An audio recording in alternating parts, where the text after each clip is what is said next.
There are certain sounds you never forget. For me, it's the distinctive click of a phone line connecting to an automated banking system, followed by the mechanical voice asking for account verification.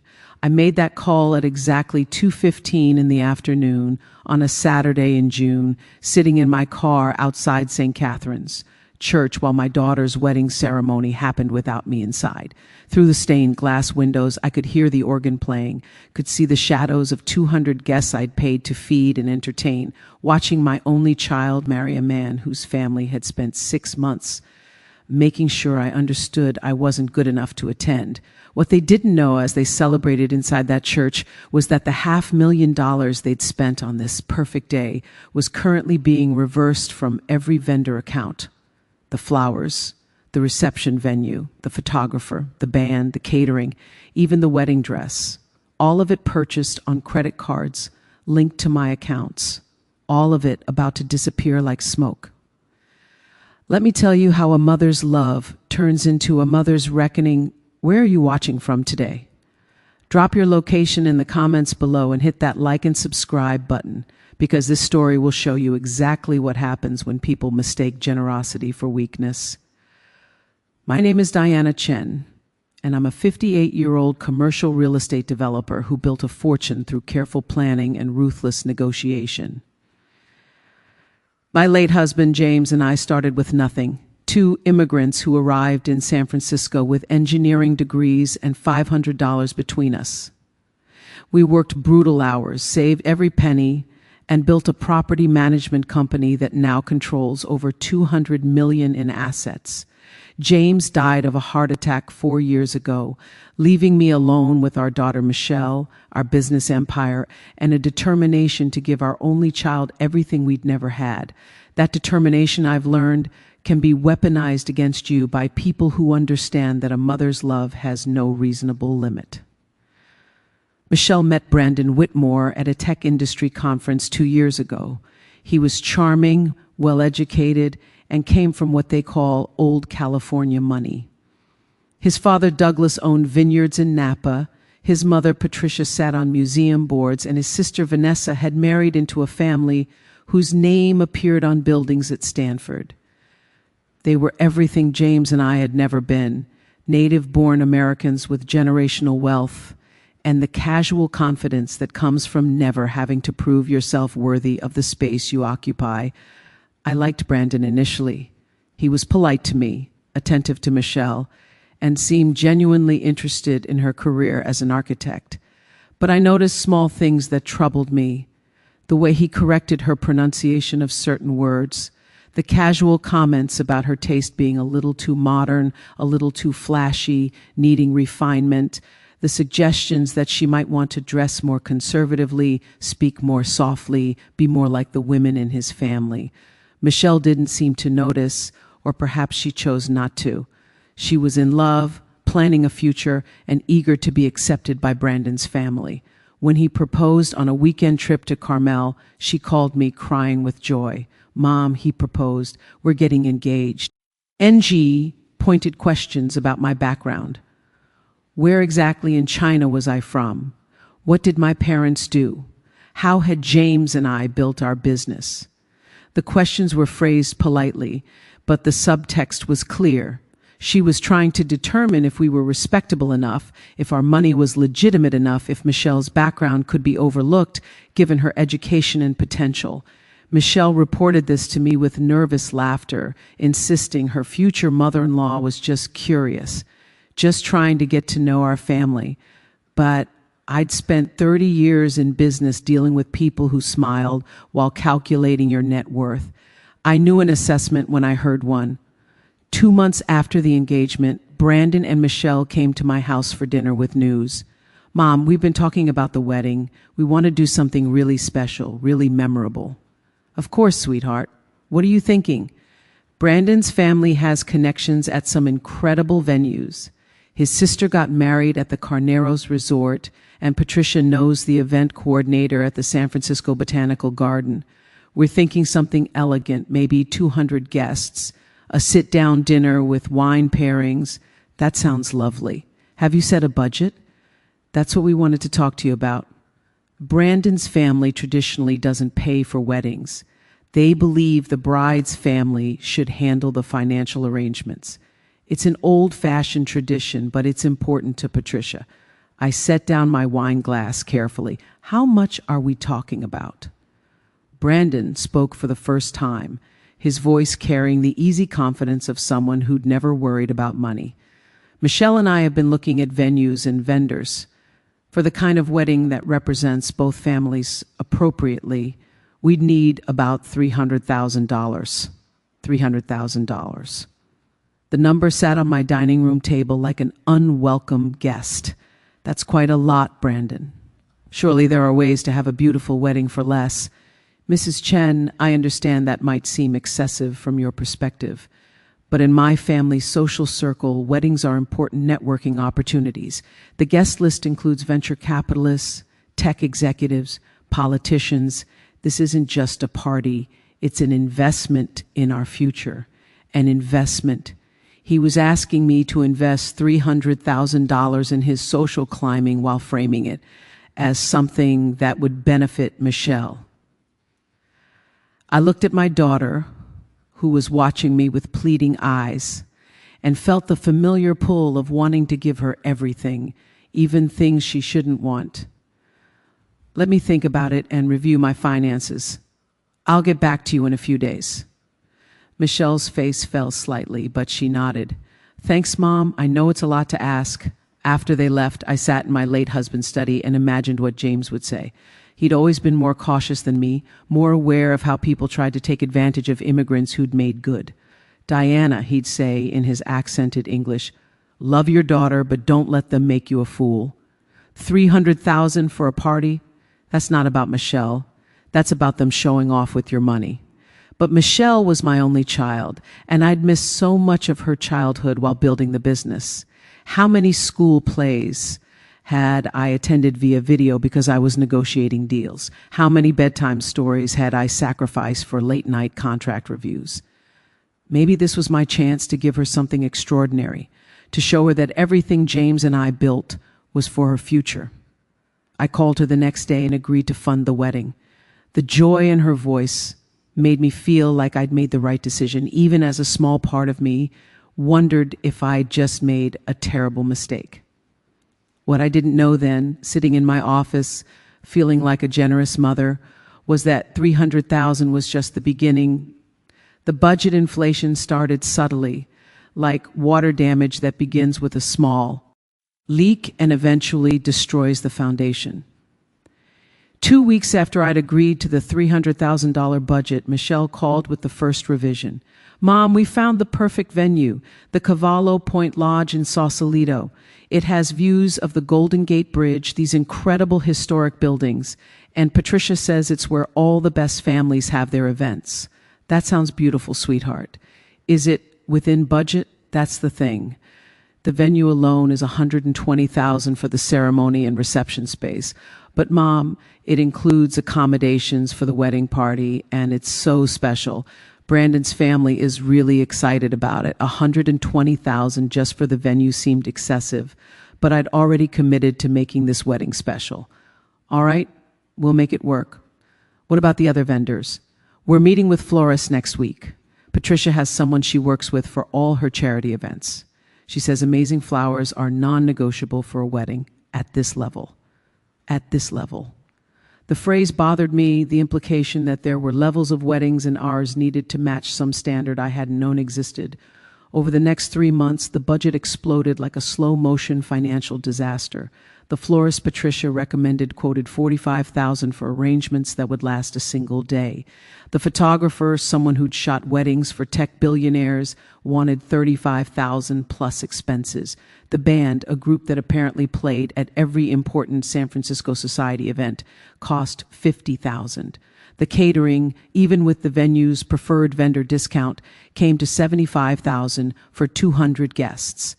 Every time Michelle presented a new cost, she was accompanied by Brandon or Patricia, armed with explanations about why this expense was necessary, why cutting corners would reflect poorly on both families, why this was an investment in their future social standing. I found myself in my accountant's office more frequently than usual, reviewing cash flow and liquidating investments to cover costs that had somehow ballooned to $450,000. My accountant, Robert Kim, had worked with James and me for 20 years. He didn't mince words. Diana, this is financial insanity. You're liquidating blue chip stocks to pay for flowers that will die in 2 days. This isn't your daughter's dream wedding. This is her fiancé's family status display funded by your bank account. I know, Robert, but Michelle is so happy she's never asked me for anything like this before. She's not asking now. They're demanding, and you're complying because you feel guilty about working so much when she was young. But Diana, guilt is expensive, and these people are charging premium rates. I left his office troubled but not ready to pull back. Michelle was radiant when she talked about wedding plans, more animated than I'd seen her since James died. How could I take that away from her? The real trouble started 4 months before the wedding when Patricia Whitmore invited me to lunch at an exclusive restaurant in Pacific Heights. I should have known it wasn't a social call.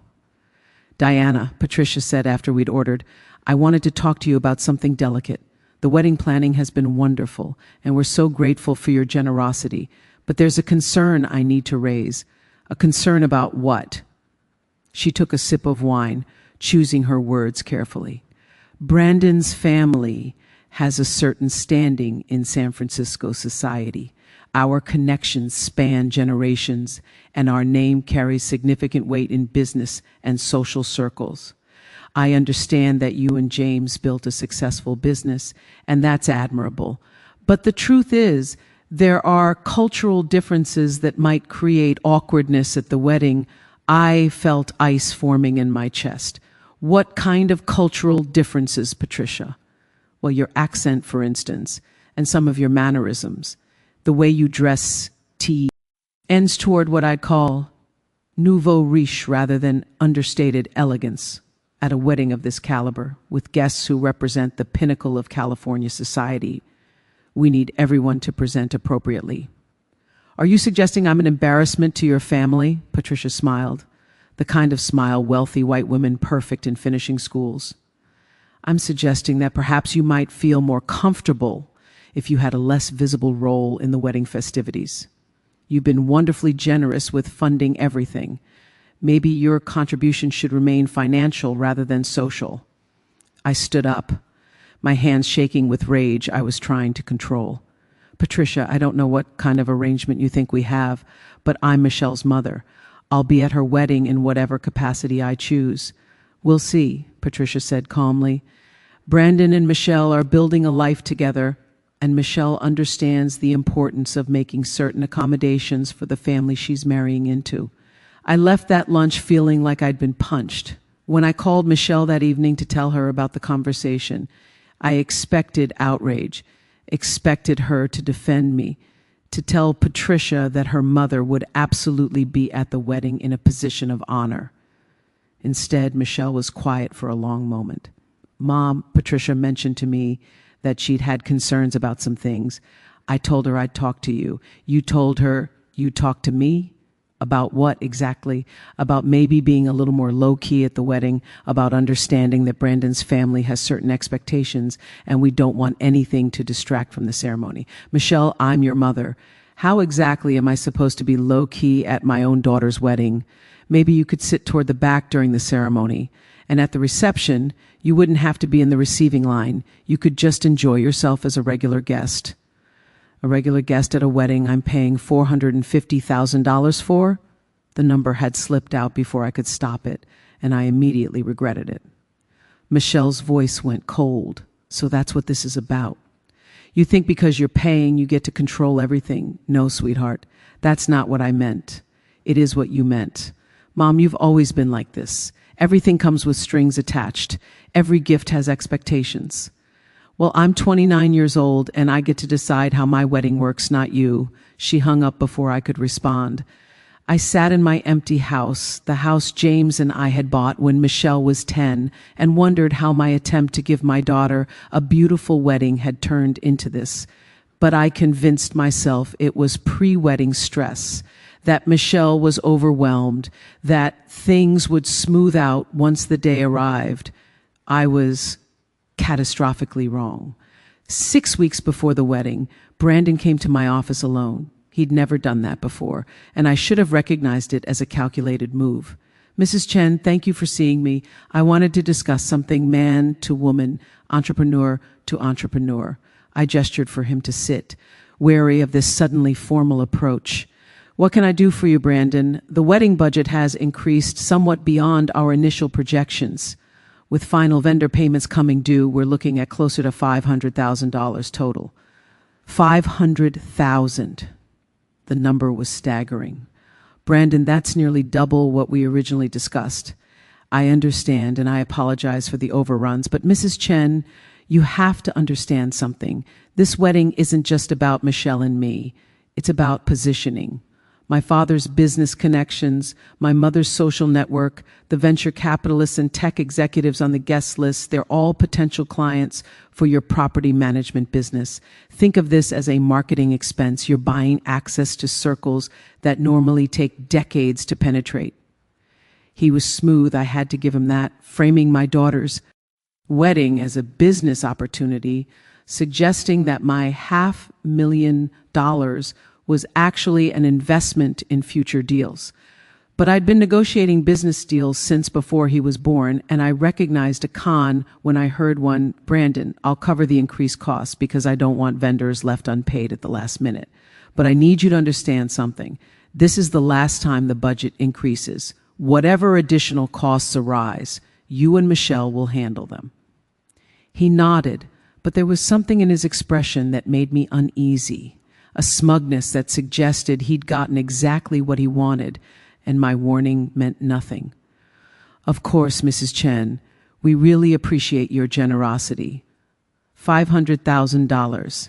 I'd liquidated investment accounts, pulled money from business reserves, and restructured my personal finances to fund a single day.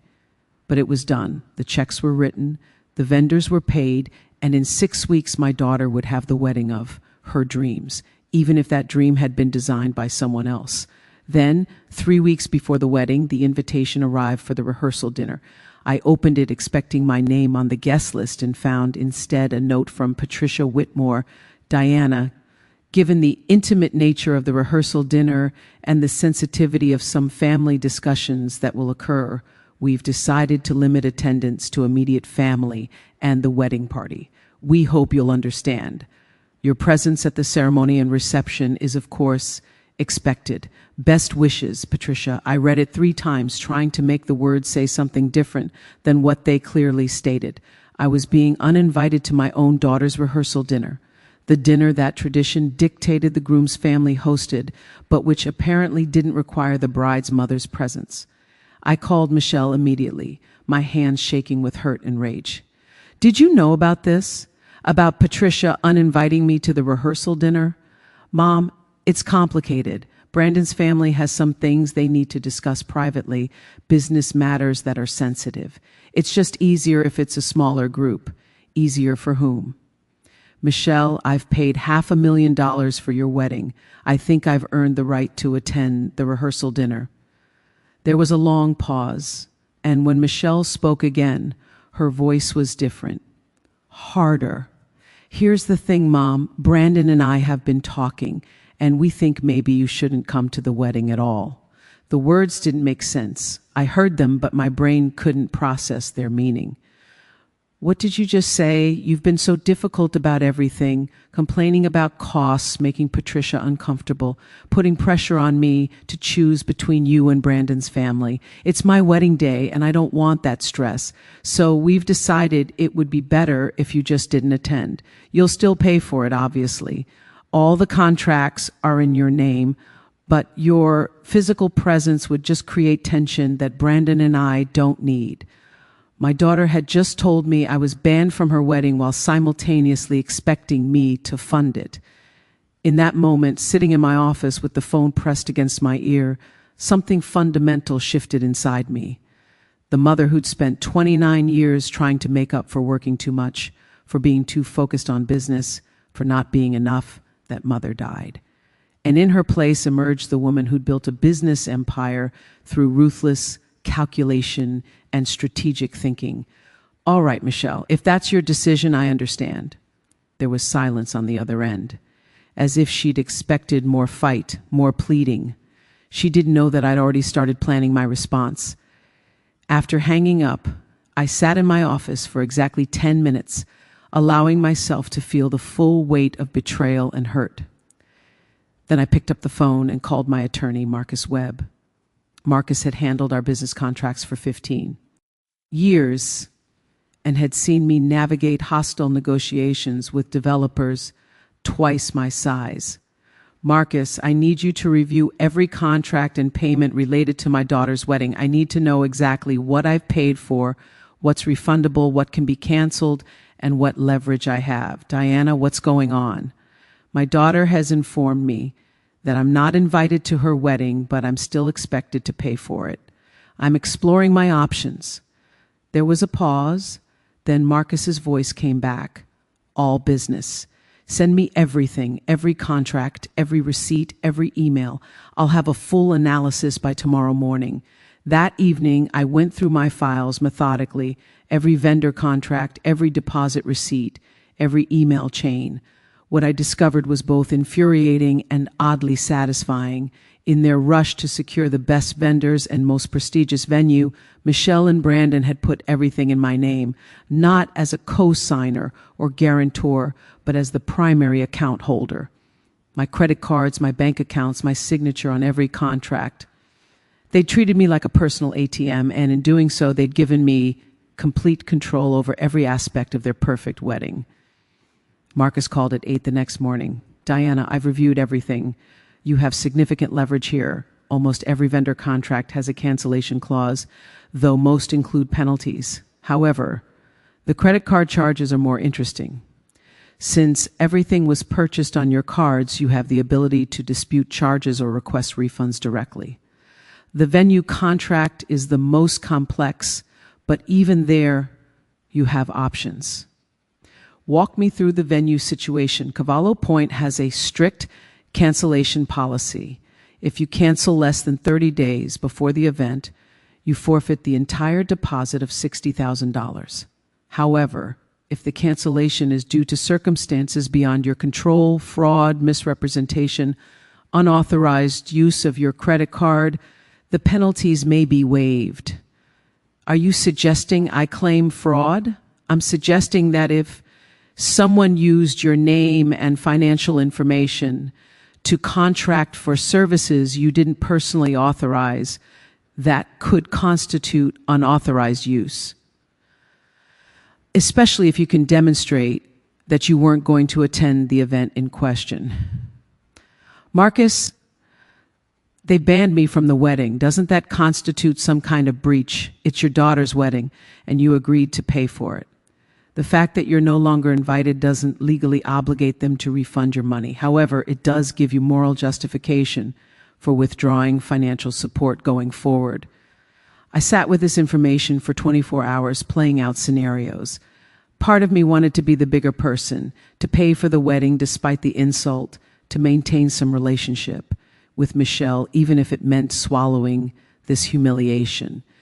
But a larger part of me, the part that had negotiated multi-million-dollar deals and refused to be intimidated by men who thought Asian women were easy targets, that part was done being taken advantage of.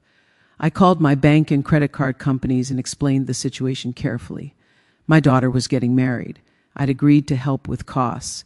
However, the wedding had been planned without my input, using my financial information, and I'd subsequently learned I wasn't invited to attend. I wanted to know what my options were for disputing charges or canceling payments. The conversations were illuminating. Most of the vendors had been paid deposits, but not final payments. The final payments, totaling nearly $300,000, were scheduled to process in the 2 weeks before the wedding. If I froze my credit cards and bank accounts before those charges went through, the vendors wouldn't be paid. The deposits already spent were probably not recoverable. But the bulk of the expense, the final payments that would actually make the wedding happen, those I could stop. It was nuclear option, scorched earth, strategy. If I did this, there would be no reconciliation with Michelle, no relationship with potential grandchildren, no healing the breach. But as I sat in my house surrounded by photographs of a daughter who just told me I was good enough to fund her wedding but not good enough to attend it, I realized some breaches can't be healed. Some relationships are already dead. You're just deciding whether to keep pretending they're alive. I made my decision on a Tuesday, exactly 2 weeks before the wedding. I called my bank and put a freeze on all accounts associated with wedding vendors. I called my credit card companies and reported that charges for wedding services might be unauthorized since I wouldn't be attending the event in question. And I instructed Marcus to send letters to every vendor explaining that final payments would not be processed due to circumstances beyond my control. Then I waited. The first call came 3 hours later from the Cavallo Point event coordinator. Mrs. Chen, this is Amanda from Cavallo Point. We've had an issue with the final payment for the Whitmore Chen wedding. The credit card we have on file has been declined. Yes, I'm aware. There has been a change in circumstances. I won't be attending the wedding, and I've decided not to fund services for an event I'm not invited to. There was shocked silence. Then, Mrs. Chen, we have a contract. You've already paid the deposit. If you cancel now, you'll forfeit $60,000. I'm aware of the terms, Amanda. Do what you need to do with the deposit, but you won't be receiving the final payment of $75,000. Consider the venue booking canceled. Mrs. Chen, the wedding is in 2 weeks. The couple will be devastated. Perhaps they should have considered that before banning the person funding their celebration. I have to inform you that we'll be taking legal action to recover the full contract amount. You're welcome to try. My attorney will be happy to discuss why I shouldn't be obligated to pay for a party I'm explicitly not invited to attend. Similar calls came throughout the day from the florist, the caterer, the photographer, the band. Each conversation followed the same pattern. Shock that final payments weren't coming, threats of legal action, my calm explanation that I wouldn't be attending and therefore wouldn't be paying. By 5 o'clock, my phone was ringing constantly. I let it go to voicemail, listening to increasingly panicked messages from vendors, from wedding planners, from coordinators, but notably not from Michelle. She still didn't know. That call came at 6:30, and it wasn't from my daughter. It was from Patricia Whitmore, her voice shaking with rage, barely contained by social conditioning. Diana, what the hell do you think you're doing? The vendors are calling saying you've canceled payments. You can't do this. You have a contract. I'm simply declining to pay for a wedding I'm not invited to attend, Patricia. That seems reasonable to me. This is Michelle's wedding day. You're going to ruin it out of spite? I'm not ruining anything. You and Brandon and Michelle created this situation when you decided I was good enough to fund your social climbing, but not good enough to witness it. Actions have consequences. Diana, please. We can work this out. Perhaps we overreacted about the guest list. I'm sure we can find a place for you at the ceremony. How generous. But no, Patricia, you made your position clear.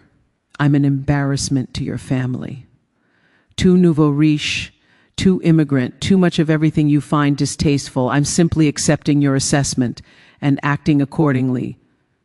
Patricia's voice shifted from rage to calculation. How much do you want to make this go away, to release the payments? How much?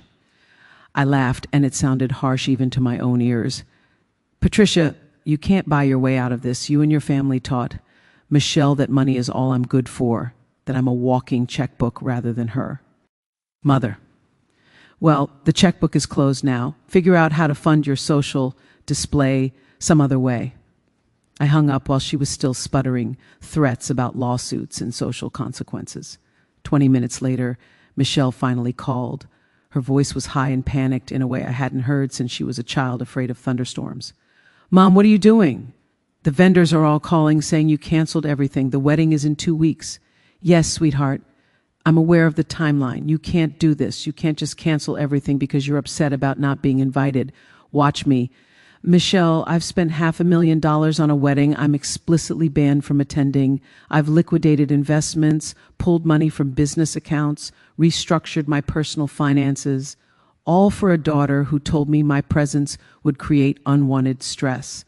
So I'm eliminating the stress by eliminating my involvement completely. But Mom, all the deposits are already paid. We'll lose everything. You'll lose the deposits I paid, yes. About $150,000. The rest, the final payments totaling $350,000, those won't be paid at all unless you and Brandon figure out how to fund them yourselves.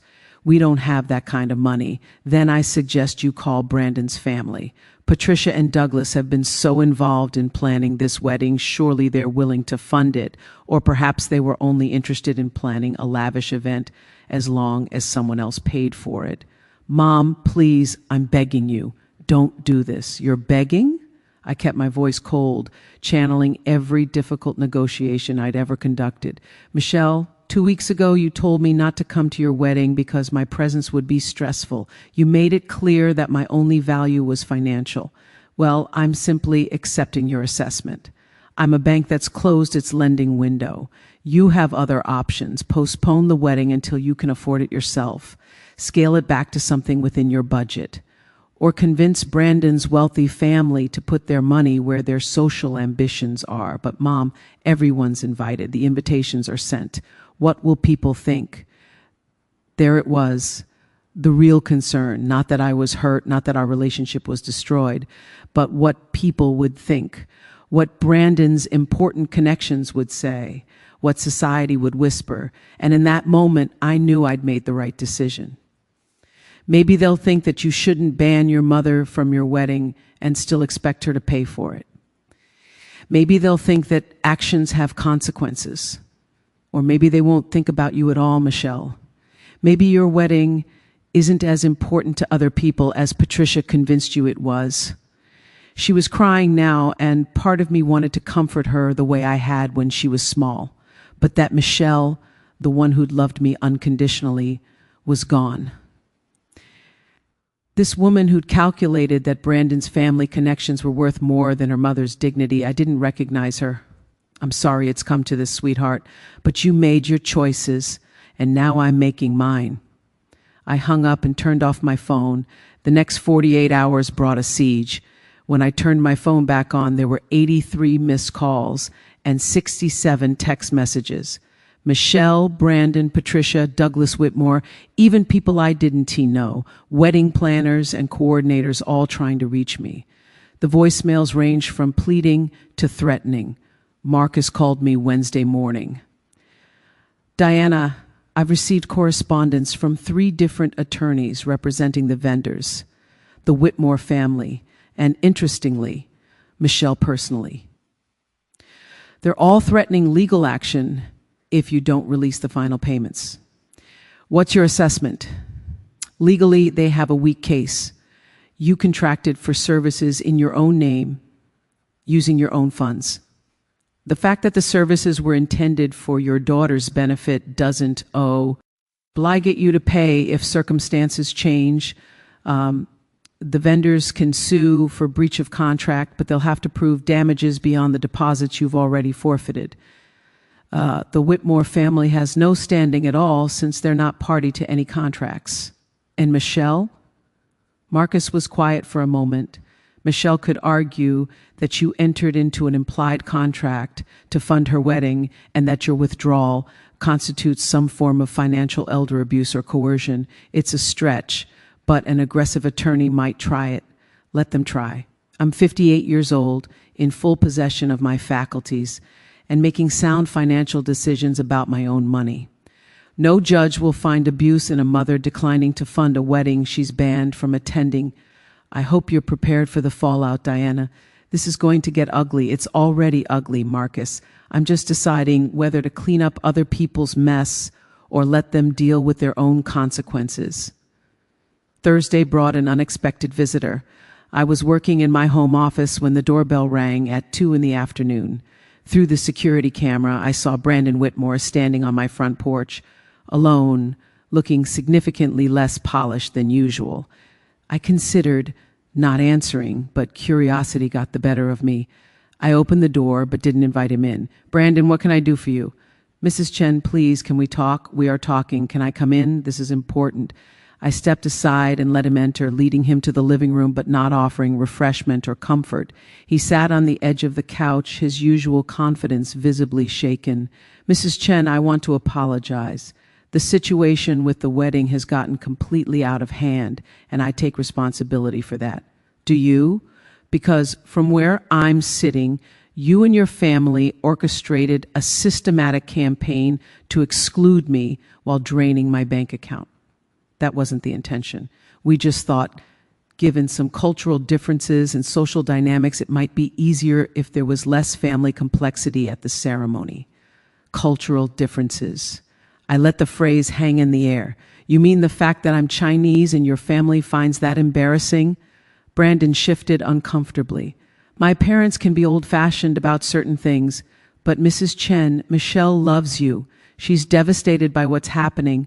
She didn't want it to come to this. Then she shouldn't have told me not to attend my own daughter's wedding. Michelle was under a lot of pressure from my family. From me, honestly. We pushed her to make choices she might not have made on her own. And now you're here to fix it?" Brandon leaned forward, his expression earnest. "I'm here to find a solution. What if we compromise? You attend the wedding, we make sure you have a place of honor, and you release the final vendor payments. Everyone gets what they want, everyone except me, who spent the past 6 months being systematically excluded and insulted while funding your family's social ambitions." "Mrs. Chen, I understand you're angry, but please think about Michelle. This is her wedding day. Do you really want her to remember it as the day her mother destroyed everything out of spite?" "This isn't spite, Brandon. This is consequence. You and your family taught my daughter that I was a problem to be managed rather than a mother to be honored. You taught her that my money was valuable, but my presence was embarrassing. Well, you can have my presence without my money, or my money without my presence. You can't have both. What would it take?" Brandon's voice had shifted from earnest to desperate. "What would it take for you to release the payments? An apology? A bigger role in the wedding? Tell me what you want. I want my daughter back. The one who used to call me 3 times a week just to talk. The one who asked my advice about her career and her life. The one who loved me for who I am rather than resenting me for not being like your mother. Can you give me that, Brandon?" He was silent. And we both knew the answer. That Michelle was gone, transformed over 2 years of dating and engagement into someone who'd absorbed the Whitmore family's values. Someone who saw her immigrant mother as a liability rather than the reason she had opportunities in the first place. I didn't think so. So here's what's going to happen. You're going to leave my house. You're going to explain to your family that my financial support has ended. And you're going to figure out how to fund your wedding yourselves or postpone it until you can afford it. Those are your options. Mrs. Chen, please. My father has business associates coming from across the country. Michelle has friends who've made travel arrangements. The humiliation of canceling will follow us for years. Then perhaps you should have considered that before deciding I wasn't good enough to attend. After Brandon left, I felt exhausted but strangely clear. I'd drawn my line, made my position known. Now I just had to hold it. Friday morning brought the most painful call from Michelle herself, her voice small and broken. "Mom, I'm sorry. I'm so sorry for everything. I never should have told you not to come. I was wrong. I appreciate the apology, sweetheart. It doesn't change my decision." "But why? If I'm apologizing, if I'm admitting I was wrong, why can't you just release the money and let us move forward? Because apologies made under financial duress aren't real apologies, Michelle. You're not sorry you hurt me. You're sorry that hurting me had consequences you didn't anticipate. That's not fair, isn't it? Michelle, let me ask you something. If I released all the payments right now, if the wedding went forward exactly as planned, would you want me there? Would you introduce me to Brandon's important friends and family with pride? Or would you still prefer I stayed in the background, not drawing attention to my accent or my nouveau riche taste or my embarrassing immigrant status? There was a long silence. That's what I thought. I love you, Michelle. I will always love you. But I won't fund my own humiliation. I hung up gently but firmly, and this time I didn't cry. I'd done my crying already, mourned the relationship I'd thought we had, the daughter I thought I was raising. Now I was simply executing a business decision with the same cold clarity I brought to property negotiations. Saturday, 1 week before the wedding, Marcus called with news. Diana, the Cavallo Point coordinator, reached out to my office. They're willing to work with Michelle and Brandon to reschedule the wedding at no additional cost beyond the deposits already paid. It's actually a generous offer given the circumstances. But there's a catch. The catch is that the rescheduled date is 8 months away, and they did need to secure it with a new deposit within 48 hours, which Michelle and Brandon don't have. Correct. So essentially, the venue is offering them an out that they can't afford to take. What about the other vendors? Most are willing to apply deposits to future services or reschedule for additional fees. But the immediate cash flow problem remains. Without your final payments, there's no wedding next Saturday. Marcus paused.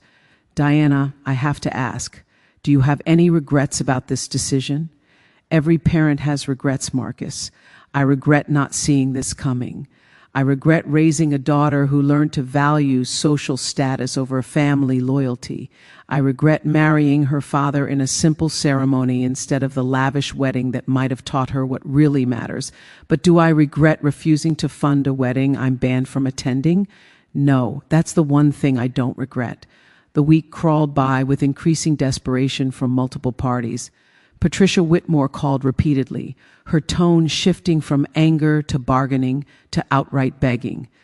Douglas Whitmore sent a formal letter through his attorney threatening legal action that Marcus assured me was baseless. Wedding vendors sent increasin', frantic messages about unpaid invoices and canceled services.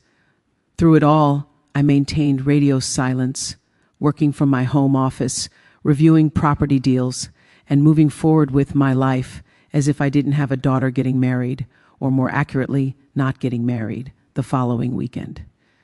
Thursday afternoon, 3 days before the wedding that wouldn't happen, I received an unexpected email. Not from Michelle or the Whitmores, but from someone named Jennifer Martinez, who identified herself as Michelle's college roommate and maid of honor. Mrs. Chen, you don't know me, but I've known Michelle for 10 years. I'm writing to you because I think you deserve to know what's really been happening. Michelle has been crying for days, not about the wedding being canceled, but about losing you. She's finally admitting that Brandon and his family have been controlling and manipulative, that she's changed into someone she doesn't recognize, that she's been treating you horribly because she was desperate to fit into a world that never really wanted her. The problem is she's scared to admit this to you because she's ashamed. She's trapped between a fiancé whose family has made it clear they expect this wedding to happen regardless of cost, and a mother she's betrayed so completely she doesn't know how to make it right.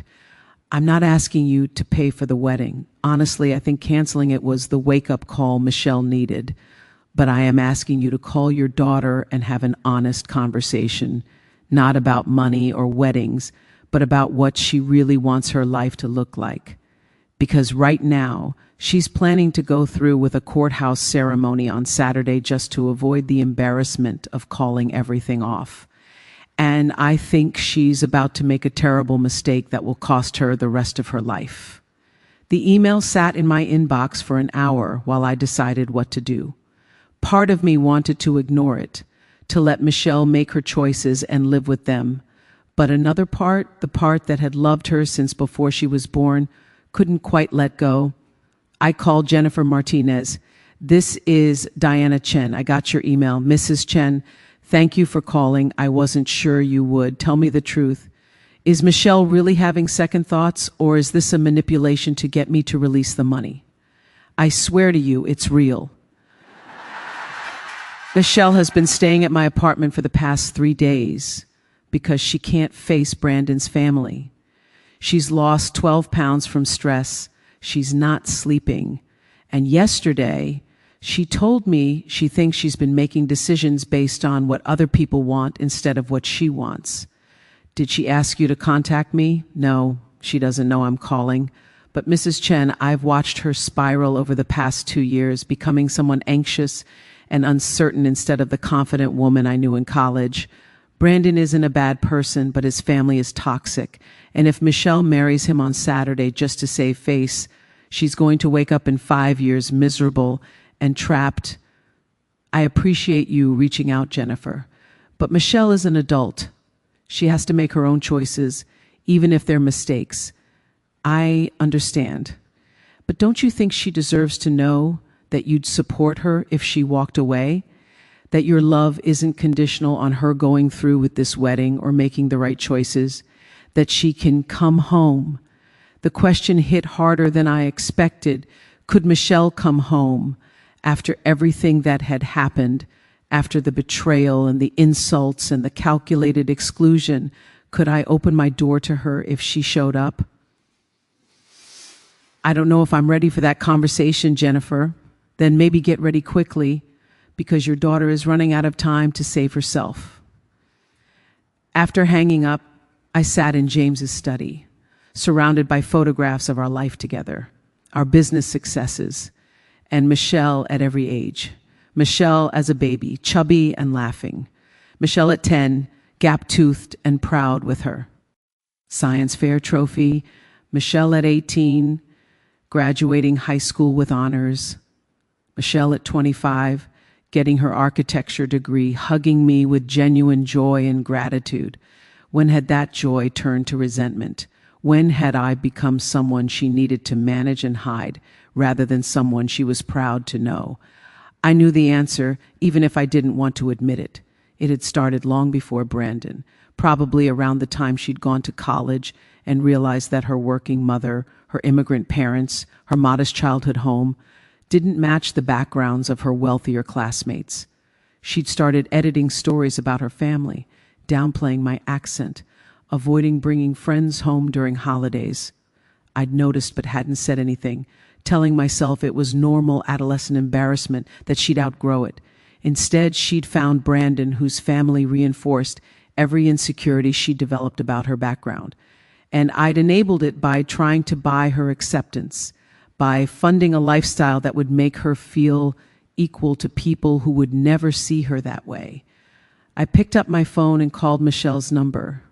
It rang 4 times before she answered, her voice cautious and raw from crying. Mom? Sweetheart, I just spoke with Jennifer. She told me you've been staying with her. I needed space to think. Away from Brandon's family, away from all the wedding pressure. I understand. Michelle, I want you to know something. Whatever you decide about this wedding, about Brandon, about your life, I love you. That doesn't change based on your choices. There was silence. Then the sound of Michelle crying. I don't know what to do, Mom. The wedding is in 3 days, and I don't even know if I want to get married anymore. I don't know if I ever wanted this wedding or if I just wanted to prove something to people who were never going to accept me anyway. What do you want to prove? That I'm good enough, that even though my parents are immigrants, even though my mom has an accent and my dad died young and we don't have generational wealth or social connections, I'm still worthy of being in their world. And did Brandon and his family make you feel worthy? Michelle's voice broke completely. No. They made me feel like I was constantly failing some test I didn't know I was taking.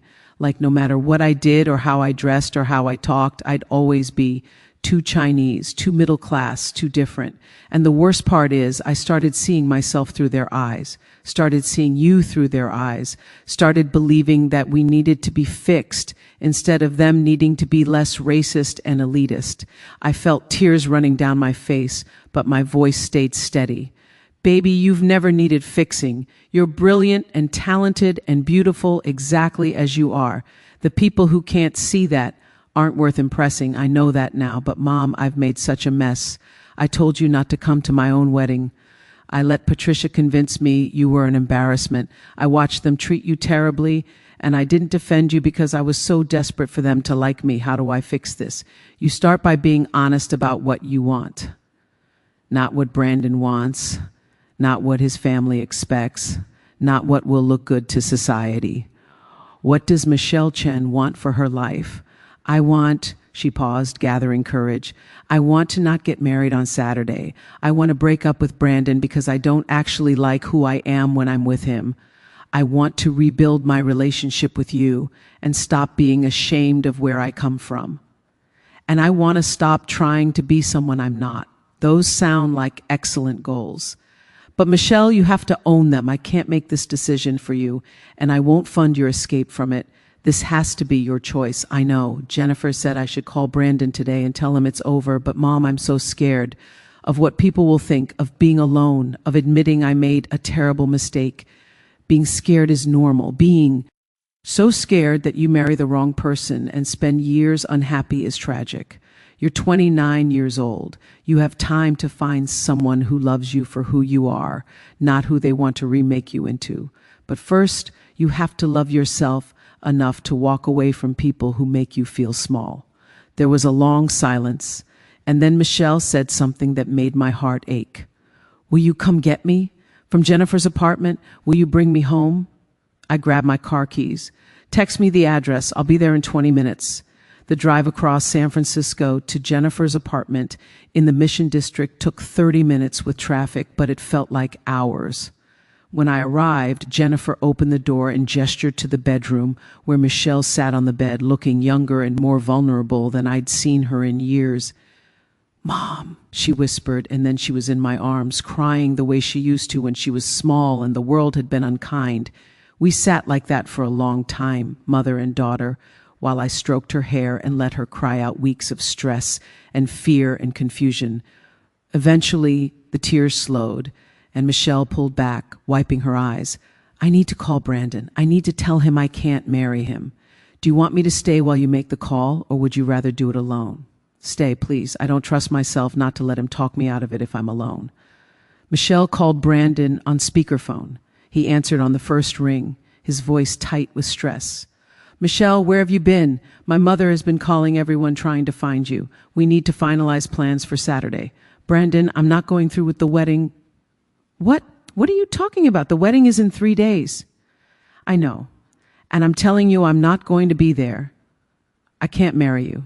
This is about your mother, isn't it? She's poisoned you against me, against my family. This is about me finally admitting that I've been lying to myself for 2 years. I've been trying to become someone I'm not, trying to fit into a world that doesn't want me, and I've sacrificed my relationship with my mother and my own sense of self to do it.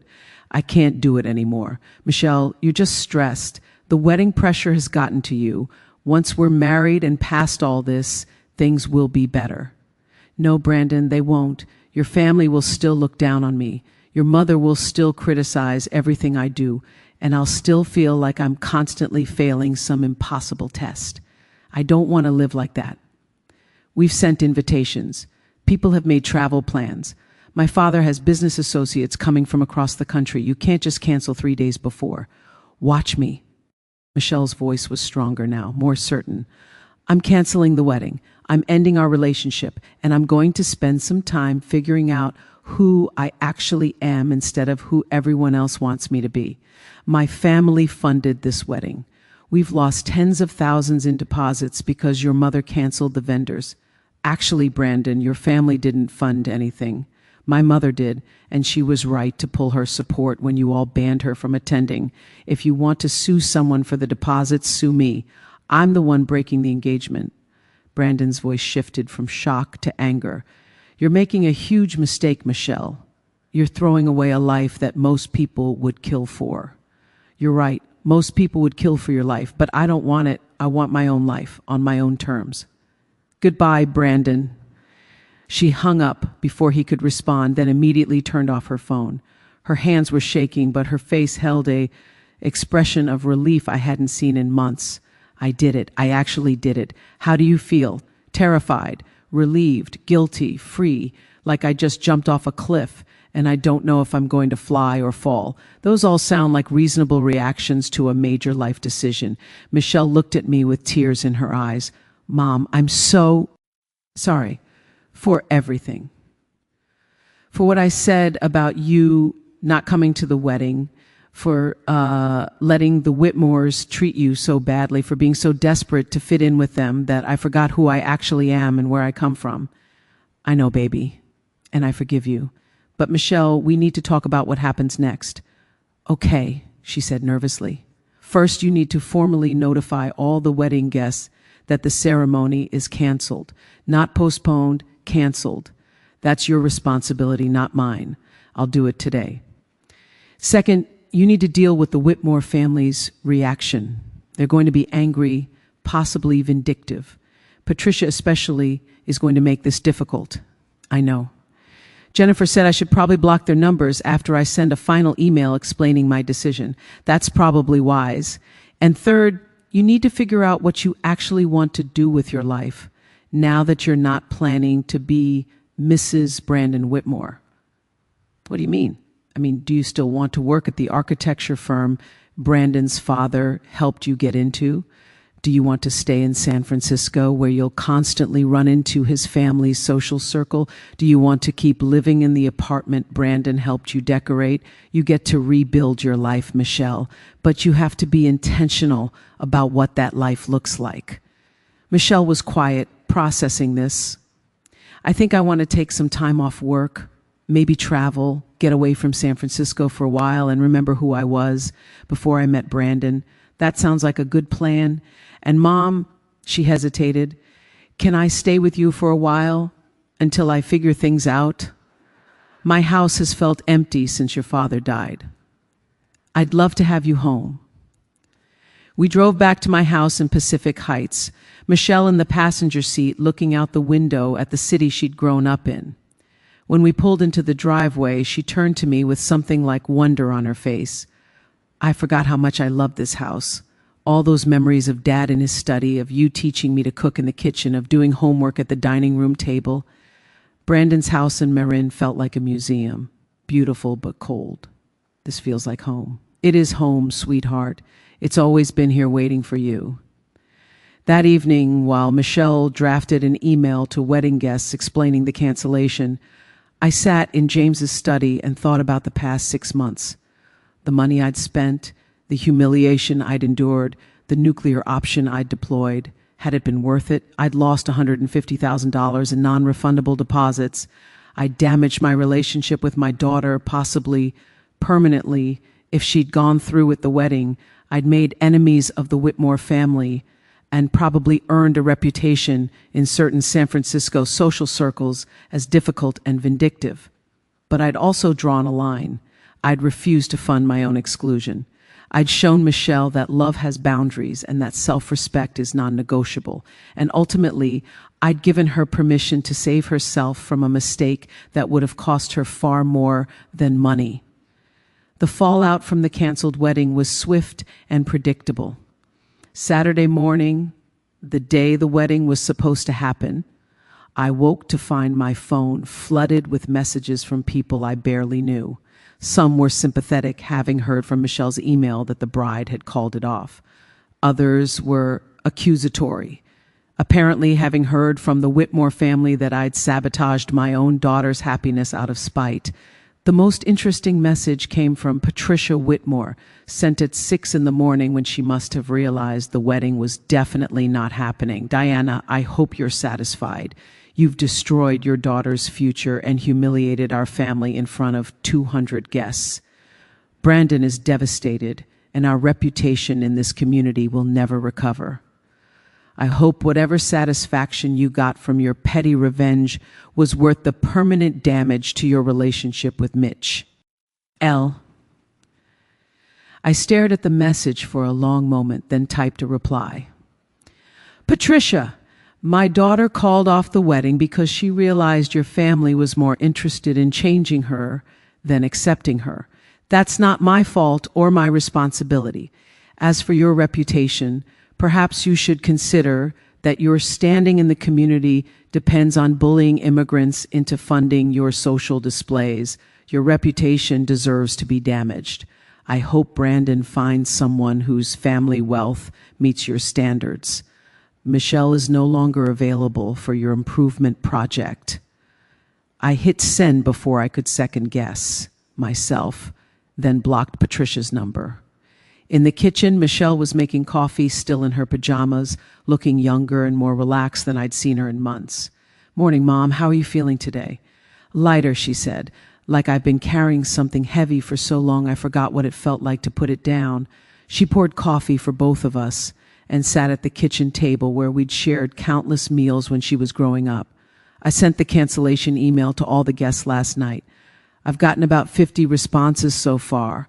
Most are supportive, some are confused, a few are clearly angry on Brandon's behalf. "Those were probably his parents' friends," I said. "People who valued the social connection more than they cared about you." Michelle nodded. "Jennifer called this morning. She said Brandon's sister Vanessa has been posting on social media about how I'm unstable and led Brandon on for 2 years.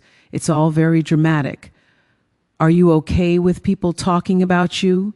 I'm okay with the truth, which is that I made a mistake and I corrected it before it became permanent.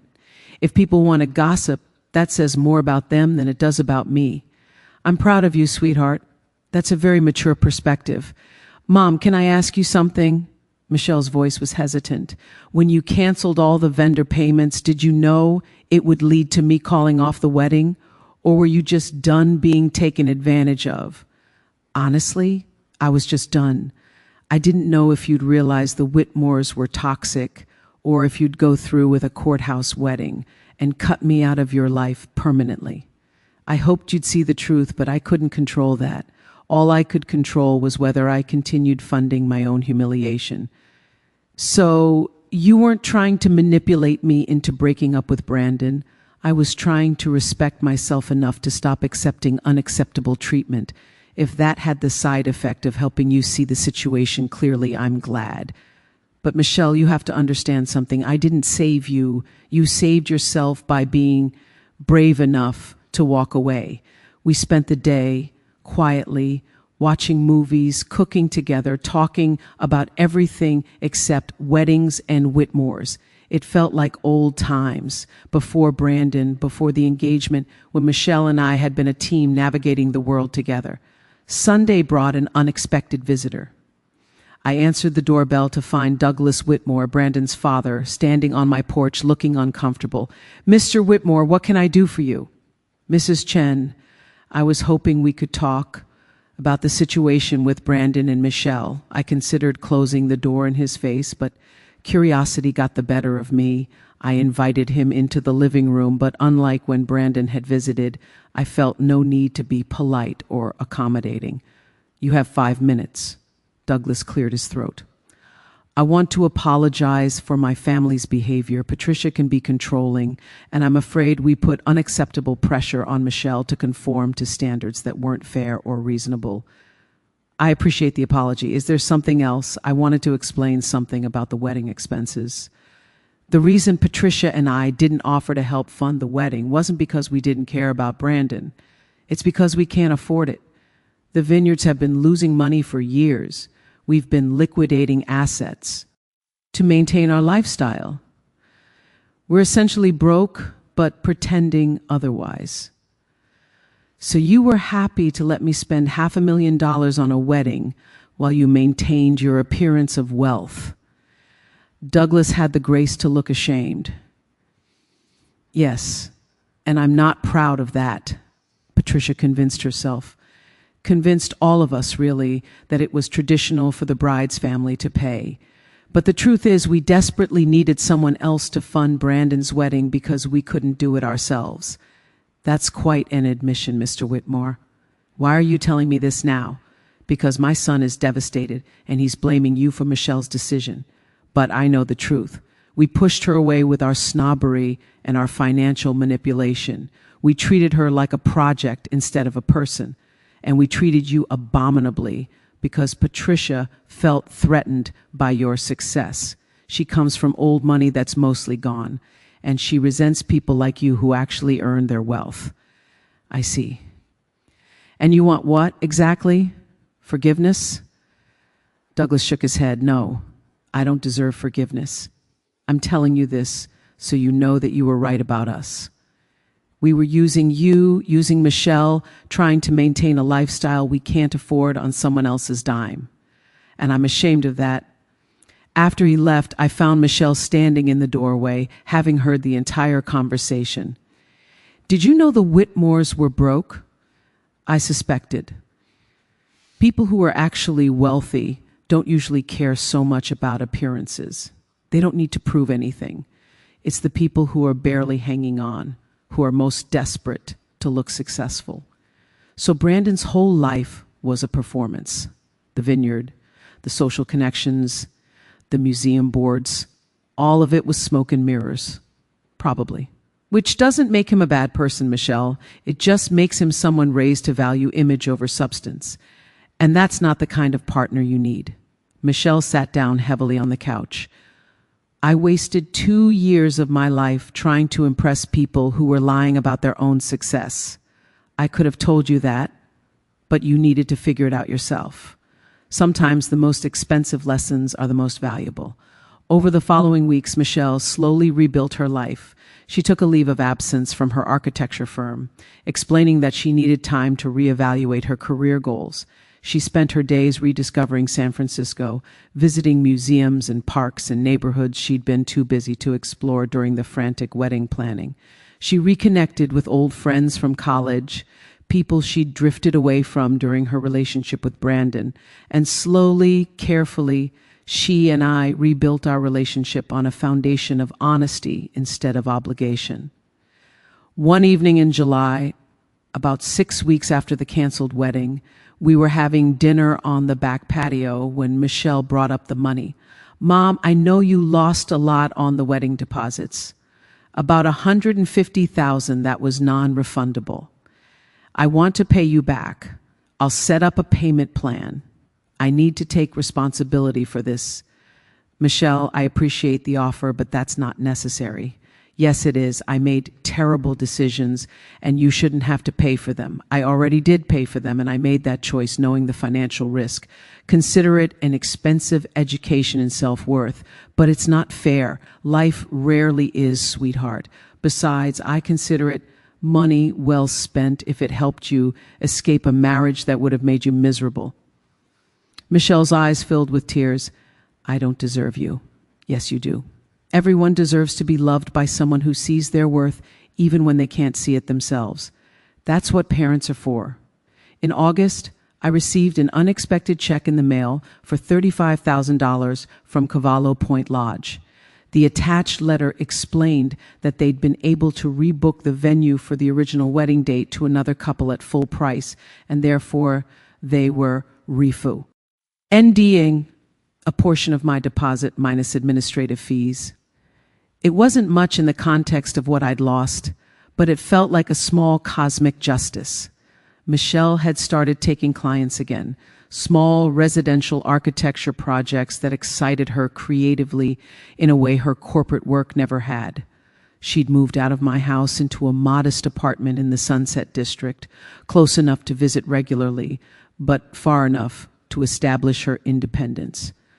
And she'd started dating someone new, a fellow architect named David, who was the son of Vietnamese immigrants and understood what it meant to navigate between cultures.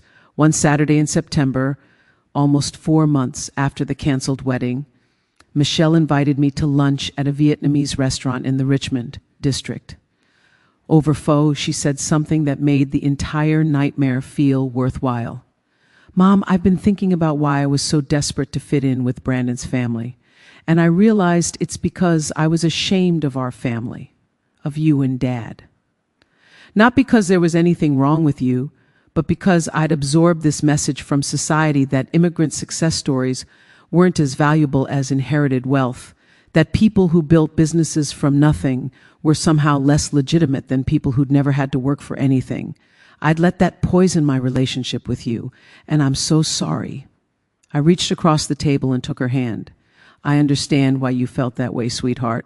America tells immigrants they should be grateful to be here while simultaneously treating them as perpetually foreign.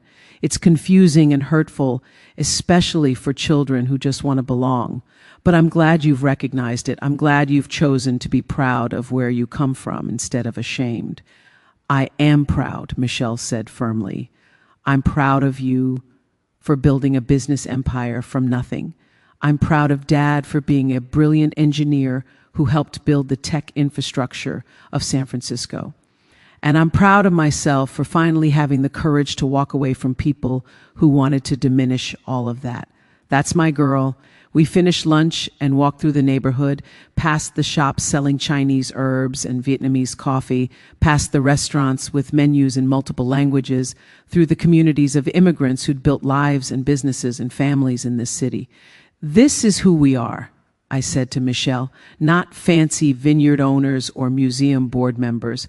We're the children and grandchildren of people who crossed oceans for opportunities, who worked brutal hours to give their kids better lives, who built something from nothing. That's nothing to be ashamed of. Michelle squeezed my hand. I know that now. And Mom, I'm going to make sure I never forget it again. In October, I received a formal letter from Brandon Whitmore's attorney demanding reimbursement for deposits lost due to my cancellation of vendor contracts. Marcus Webb responded with a detailed letter explaining that I had no legal obligation to fund a wedding I wasn't invited to attend, and that any deposits lost were the result of Brandon and Michelle's decision to exclude me, not my decision to withdraw funding. The lawsuit never materialized. Apparently, the Whitmores couldn't afford the legal fees to pursue a case they were likely to lose. I heard through San Francisco's interconnected business community that Brandon had started dating someone new, a woman from a similarly wealthy but equally cash-poor family.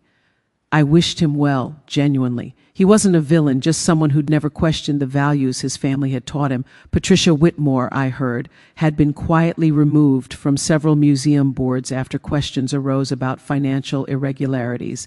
Douglas had sold the vineyard to pay debts. The family's carefully constructed facade had crumbled once people started looking closely at the foundation. By November, I realized I felt lighter than I had in years. The loss of $100,000 and $50,000 had hurt, but not as much as watching my daughter transform into someone I didn't recognize. And now, with Michelle back in my life and genuinely herself for the first time in years, the money seemed irrelevant. We spent Thanksgiving together, just the two of us, cooking traditional Chinese dishes alongside American turkey.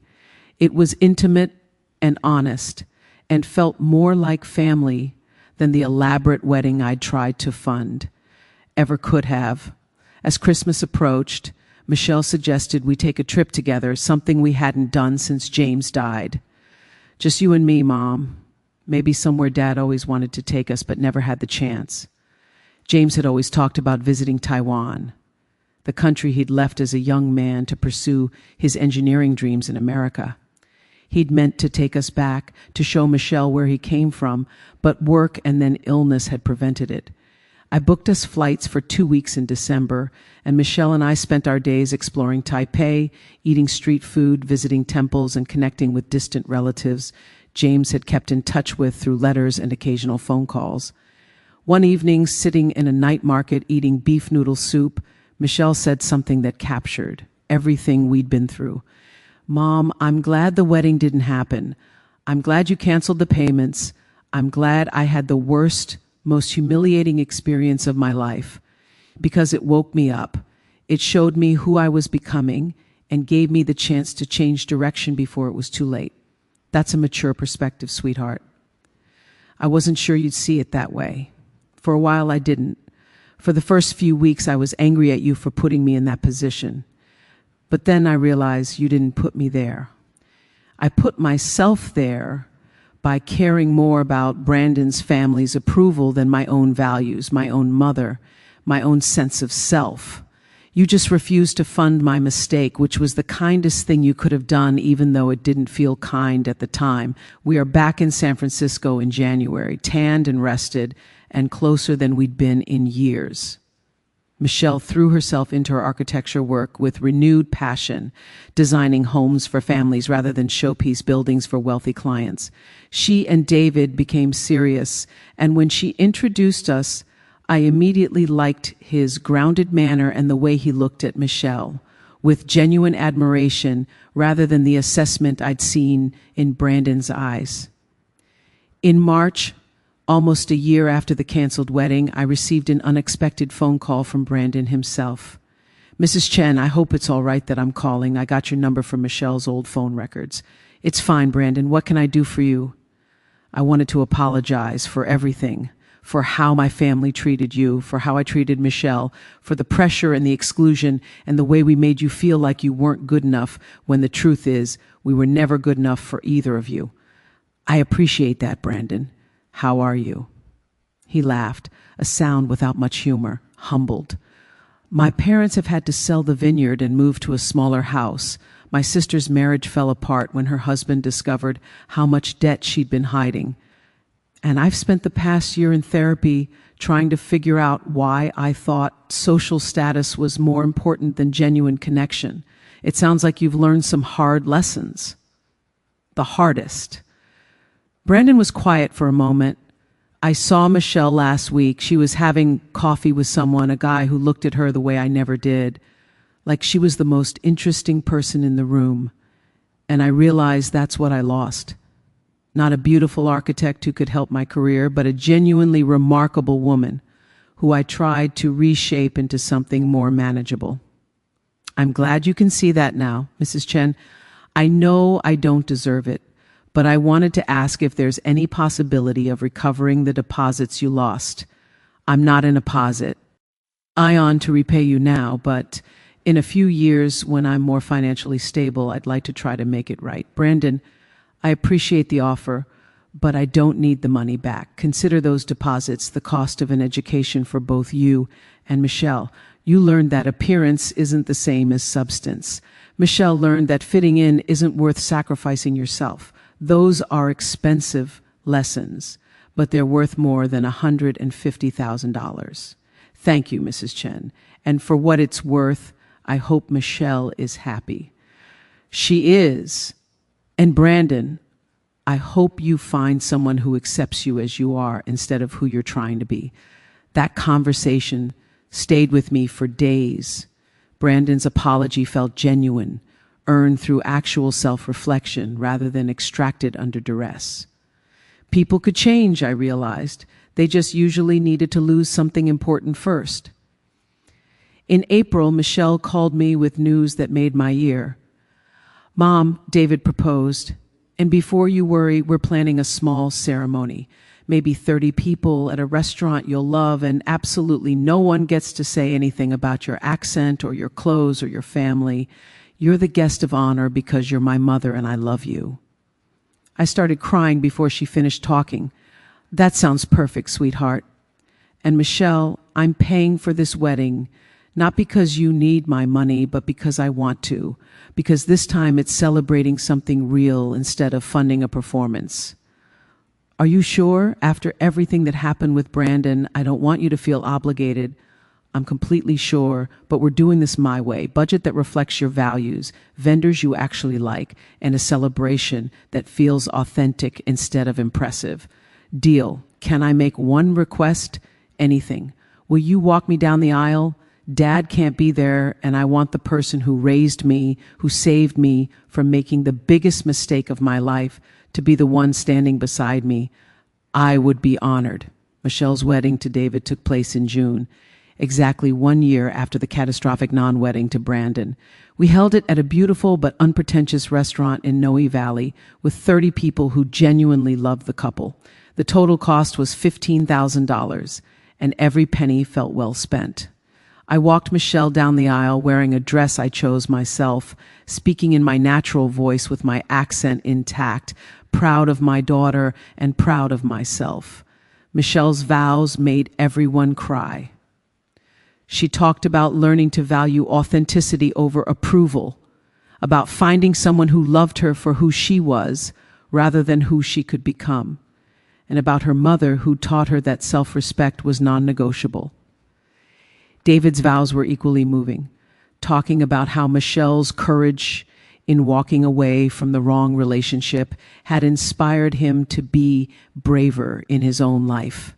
After the ceremony, during the reception, Jennifer Martinez pulled me aside. "Mrs. Chen, I don't know if Michelle ever told you this, but last year when she was at her lowest point, She told me that you canceling those wedding payments was the first time in 2 years anyone had shown her what real love looked like. Real love tells you the truth even when it's uncomfortable. Real love sets boundaries. Real love refuses to enable your self-destruction. You saved her life in a way she didn't understand until later. Thank you for being brave enough to be the bad guy when she needed it. I hugged Jennifer, this young woman I barely knew who'd been brave enough to reach out to me when Michelle couldn't. Thank you for calling me last year, for helping me see that Michelle needed support, not punishment. We helped each other, Jennifer said. That's what family does, even when family isn't blood. The reception lasted late into the evening, filled with laughter and dancing, and the kind of joy that comes from genuine celebration rather than social performance. As I watched Michelle dance with Dav, I thought about the past year and everything we'd survived, the humiliation of being excluded from a wedding I'd funded, the nuclear option of canceling vendor payments, the agonizing days of not knowing if Michelle would choose self-respect or social approval, the slow rebuilding of trust and relationship. It had been brutal and expensive and emotionally devastating, but it had also been necessary. Sometimes love means writing checks. Sometimes it means setting boundaries. And sometimes it means being willing to lose everything to help someone find themselves. A few weeks after Michelle's wedding, I was organizing my office when I found the original budget spreadsheet for the Brandon wedding. $500,000 in planned expenses, $150,000 lost to non-refundable deposits. I stared at the numbers for a long time, thinking about what that money had actually purchased. It hadn't bought a wedding or social status or acceptance into a world that would never truly accept us. It had bought something much more valuable. It had bought clarity. It had bought Michelle's freedom from a toxic relationship before she was legally bound to it. It had bought a wake-up call that probably saved her from years of unhappiness. And it had bought me back my self-respect and my daughter's genuine love. Viewed that way, $150,000 was a bargain. I printed out the spreadsheet and filed it away with my important documents, a reminder of the most expensive and most valuable lesson I'd ever paid for. Then I called Michelle. "Hey, Mom, what's up? I was just thinking about you and wanted to hear your voice." Michelle laughed, the sound light and genuine. "You can hear my voice anytime, Mom. I'm not going anywhere." "I know, sweetheart, but after last year, I don't take that for granted anymore." "Mom," Michelle's voice grew serious, "I've been meaning to tell you something. I'm grateful for what happened, not just how it turned out, but the whole mess. Because it showed me who you really are, not just a mother who loves me, but a woman with boundaries and self-respect and the courage to enforce them even when it cost you our relationship. That's the kind of woman I want to be. You're already becoming her, Michelle. I can see it in your work, in your relationship with David, in how you carry yourself. You're not trying to be anyone but yourself anymore, and that person is remarkable." We talked for another hour about nothing important, just mother and daughter catching up, the kind of conversation I'd missed desperately during the Brandon years. After hanging up, I sat in James's study and looked at his photograph. "We did okay, didn't we? Our daughter is happy, genuinely happy, married to someone who values her, doing work she loves, proud of where she comes from. It costs more than we planned, but she turned out all right." I could almost hear his response in my head, delivered in his accented English with the dry humor I'd loved. "Diana, you spent $150,000 teaching our daughter self-respect. That's expensive, but what's the alternative? Let her marry someone who treats her like a project. Let her spend her life trying to erase her family, her background, her authentic self. You did the right thing. You always do the right thing, even when it's hard. I miss you," I told his photograph. "Every day I miss you. But I think you'd be proud of how I handled this, how Michelle and I came through it. We're going to be okay, James. Your daughter is going to be okay." That night, I slept better than I had in over a year. The next morning, I woke to a text from Michelle with a photo attached.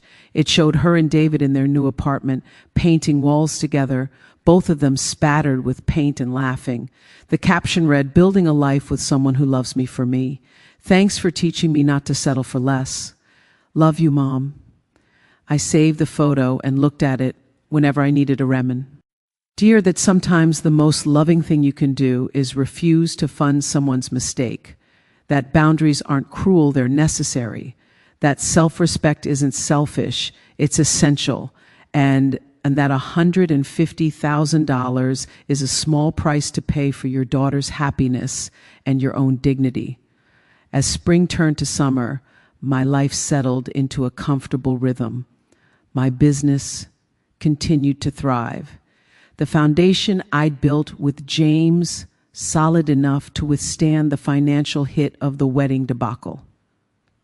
Michelle and David visited regularly, often bringing dinner and staying late to talk. I started dating again, something I hadn't done since James died. Not seriously, but enough to remember that my life wasn't over just because my role as a full-time mother had evolved.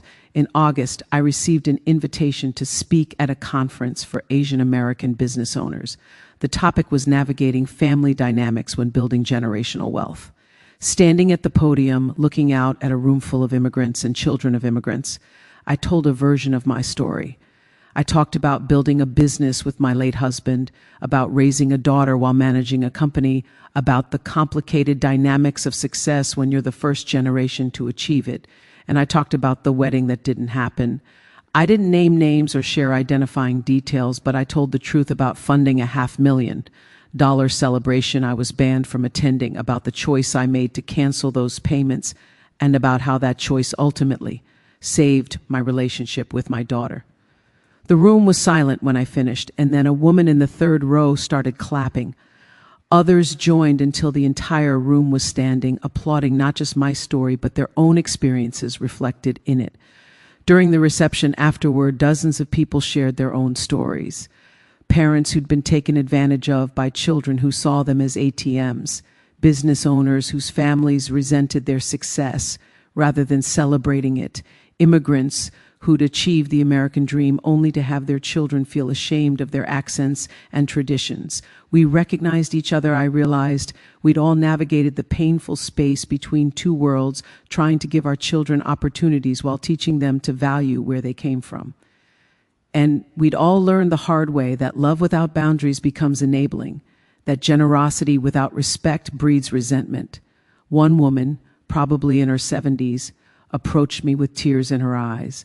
"My son hasn't spoken to me in 3 years because I wouldn't give him money to start a business. He said I was selfish, that I'd forgotten what it was like to need help. But the truth is, he wanted me to fund his dream while he criticized everything about me, my English, my cooking, my old-fashioned ways. Your story made me realize I made the right choice. Setting boundaries doesn't make us bad parents. It makes us parents who love ourselves enough to demand respect."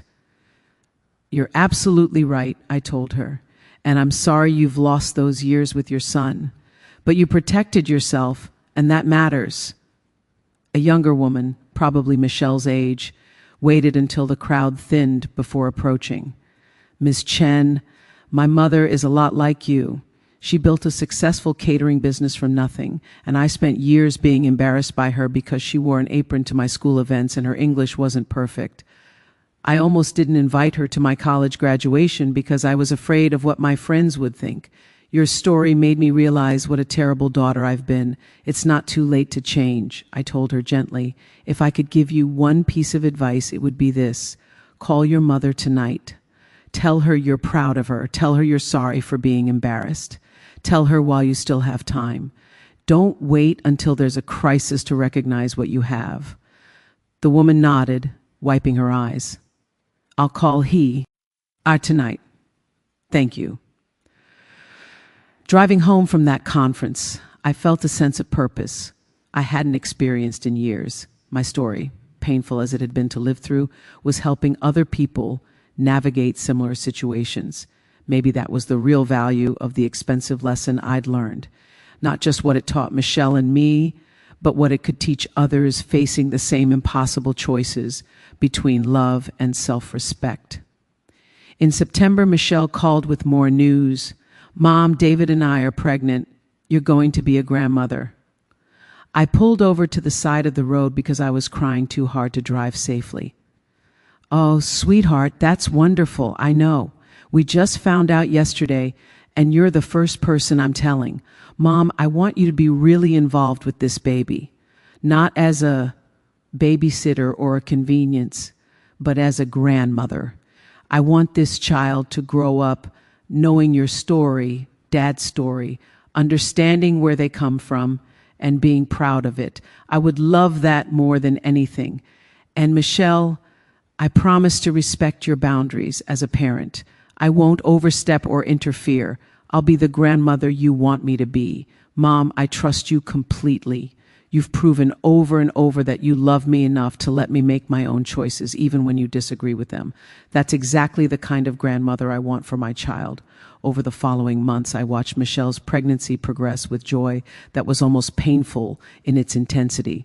James should be here for this, I thought constantly. He should meet his grandchild, should see what an incredible mother Michelle was becoming, should know that all our sacrifices had been worth it. But in another way, he was there. In the values we'd instilled in Michelle, in the business acumen she'd learned watching us work, in the stubborn determination that had helped her walk away from the wrong relationship and build the right one. Our grandchild would carry that legacy forward, even if they never met their grandfather. In November, I had lunch with Patricia Whitmore. She'd reached out through a mutual business acquaintance asking to meet, and curiosity had gotten the better of my judgment. We met at a quiet restaurant in Russian Hill, and I barely recognized the woman who sat across from me. Patricia had aged in the year and a half since the canceled wedding, her carefully maintained appearance showing cracks. Her designer clothes were a season old, her hair color slightly grown out, the small signs of someone whose financial resources had diminished. "Diana, thank you for agreeing to meet. I wasn't sure you would." "I almost didn't, Patricia. What did you want to discuss?" I wanted to apologize. Properly apologize, not the half-hearted attempts I made when I was trying to manipulate you into releasing the wedding payments. I watched her carefully, looking for signs of manipulation, but saw only genuine discomfort and regret. "Go on." Patricia took a breath. "Everything you said about me was true. I am a snob who values appearance over substance. I did treat you terribly because I felt threatened by your actual success compared to my pretend success. And I did encourage Brandon to see Michelle as a project to improve rather than a person to love. I destroyed my son's relationship and alienated someone who could have been a wonderful daughter-in-law, all because I was too insecure to accept people who were different from me." That's quite an admission. What brought on this self-awareness? "Losing everything," Patricia said simply. "The vineyard, the social standing, the financial cushion that let us pretend we were still wealthy. When all that fell away, I had to face the fact that I'd sacrificed genuine relationships for the appearance of success. And the appearance doesn't keep you warm at night when you're alone. I can't undo what I did to you, to Michelle, to my own family. But I wanted you to know that you were right to refuse to fund that wedding. You were right to protect yourself, and your daughter from people like me. And I hope someday I can learn to value people the way you do, for who they are, rather than what they can do for my image. I appreciate your honesty, Patricia. And for what it's worth, I hope you find a way to rebuild your life on a more authentic foundation." We parted cordially, not as friends, but as two women who'd been on opposite sides of a painful situation and survived it.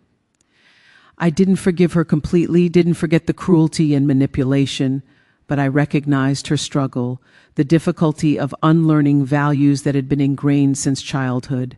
In December, on Christmas Eve, Michelle and David hosted dinner at their apartment. It was intimate and warm, the kind of celebration that focused on connection rather than presentation. After dinner, Michelle handed me a gift wrapped in simple paper. "This is for you, Mom. for everything. Inside was a framed photograph I'd never seen before. It showed James and me at my business's 10th anniversary celebration, standing in front of our first office building. We looked young and tired and proud, our arms around each other, our faces reflecting the satisfaction of building something meaningful. "Where did you find this?" "I found it in Dad's old files when you let me go through them." "Mom, I look at this picture and I see what you and Dad built. Not just a business, but a life. Not just financial success, but genuine partnership and love. That's what I want David and me to have. That's what I want to teach our child. Not how to look successful, but how to be successful in the ways that actually matter." I held the photograph, tracing James's face with my finger, and felt him present in the room. We did it, I thought. We raised a daughter who learned the hard way, but learned nonetheless, who chose substance over appearance, who valued love over status. That's the only success that truly matters. On New Year's Eve, I was alone in my house in Pacific Heights, by choice this time. Michelle and David were at a party with friends, and I declined their invitation to join them, preferring a quiet evening of reflection. As midnight approached, I poured a glass of wine and stood in James's study, looking at the photographs that chronicled our life together. Our wedding day, so simple compared to the one I'd almost funded for Michelle. Michelle as a baby, then a child, then a young woman. James's last birthday before he died, surrounded by family and friends who loved him for who he was. And the newest addition, a photograph from Michelle and David's wedding showing the three of us laughing together, genuine joy on every face. At midnight, when fireworks began exploding across the San Francisco skyline, I raised my glass to James's photograph. Here's to expensive lessons and hard-won wisdom. Here's to daughters who find their way even when the path is difficult. Here's to the courage it takes to set boundaries and the grace it takes to forgive. And here's to understanding that sometimes the most loving thing you can do is refuse to fund someone's mistake. Happy New Year, my love.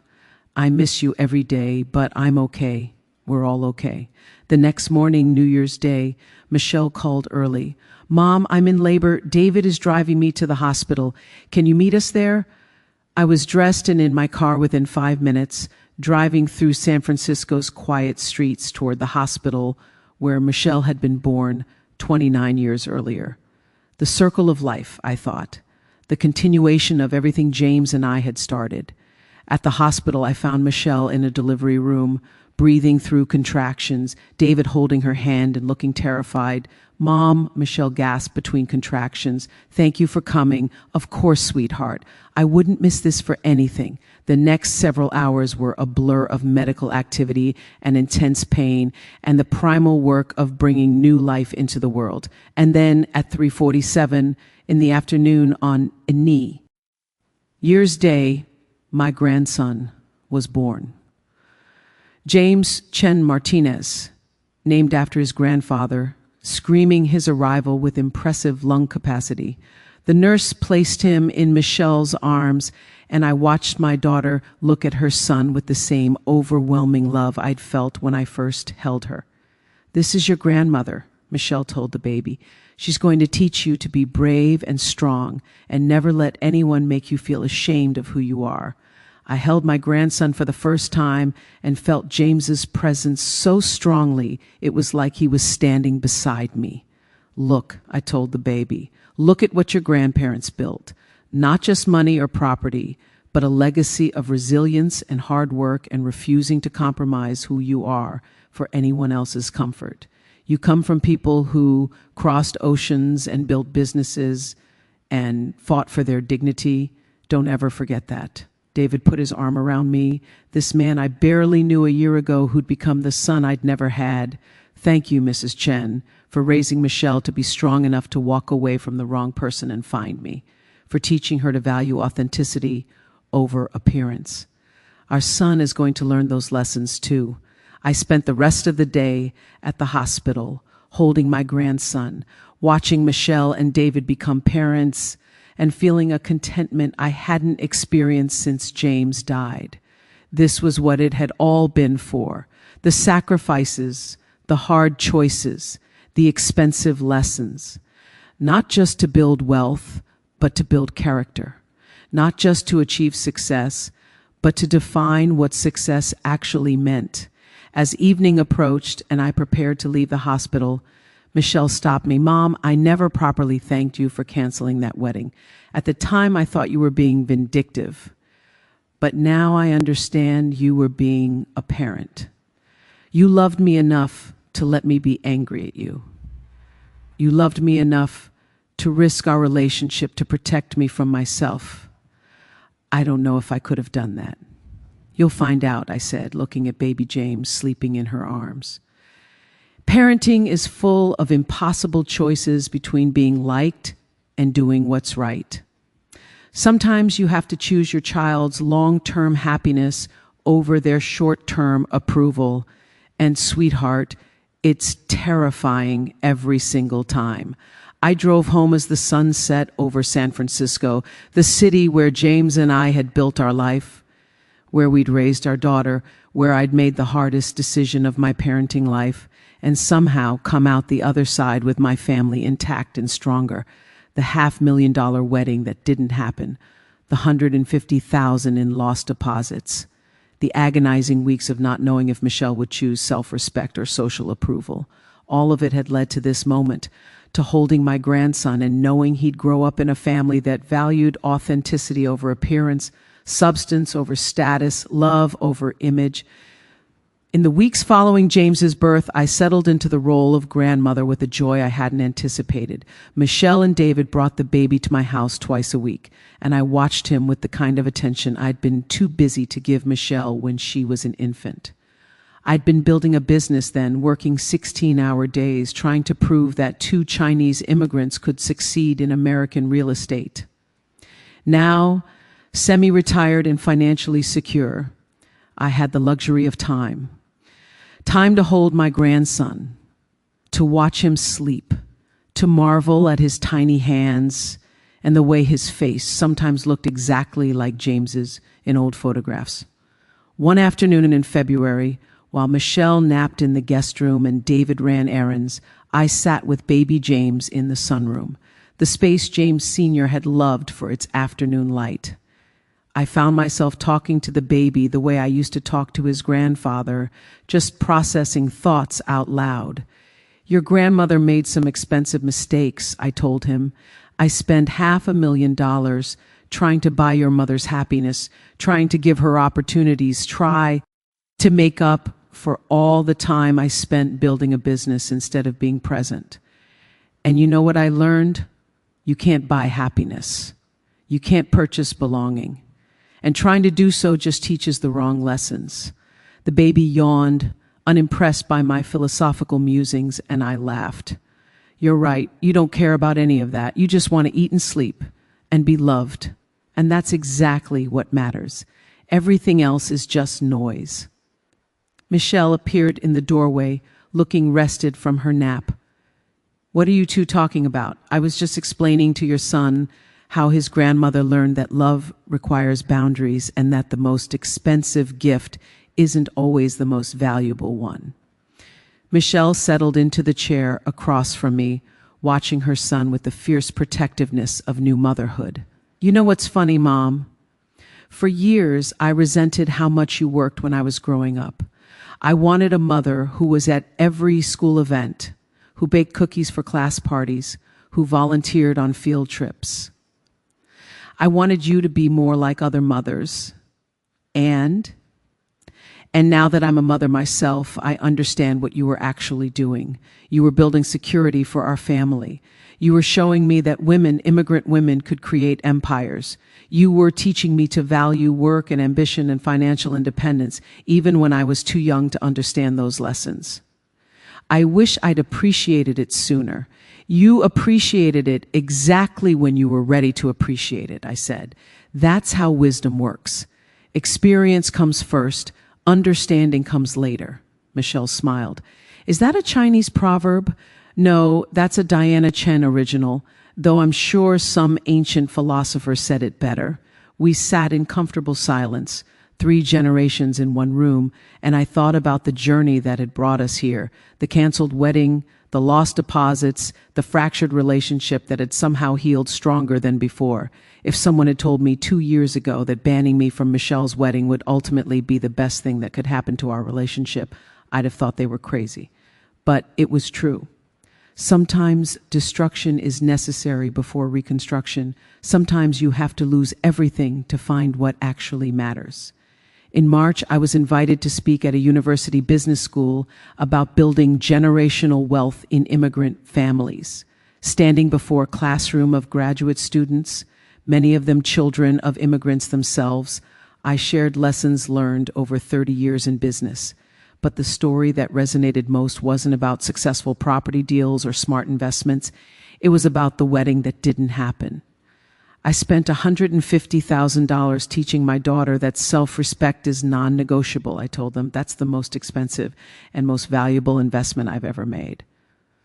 A student raised her hand, a young woman who looked barely older than Michelle had been when she'd met Brandon.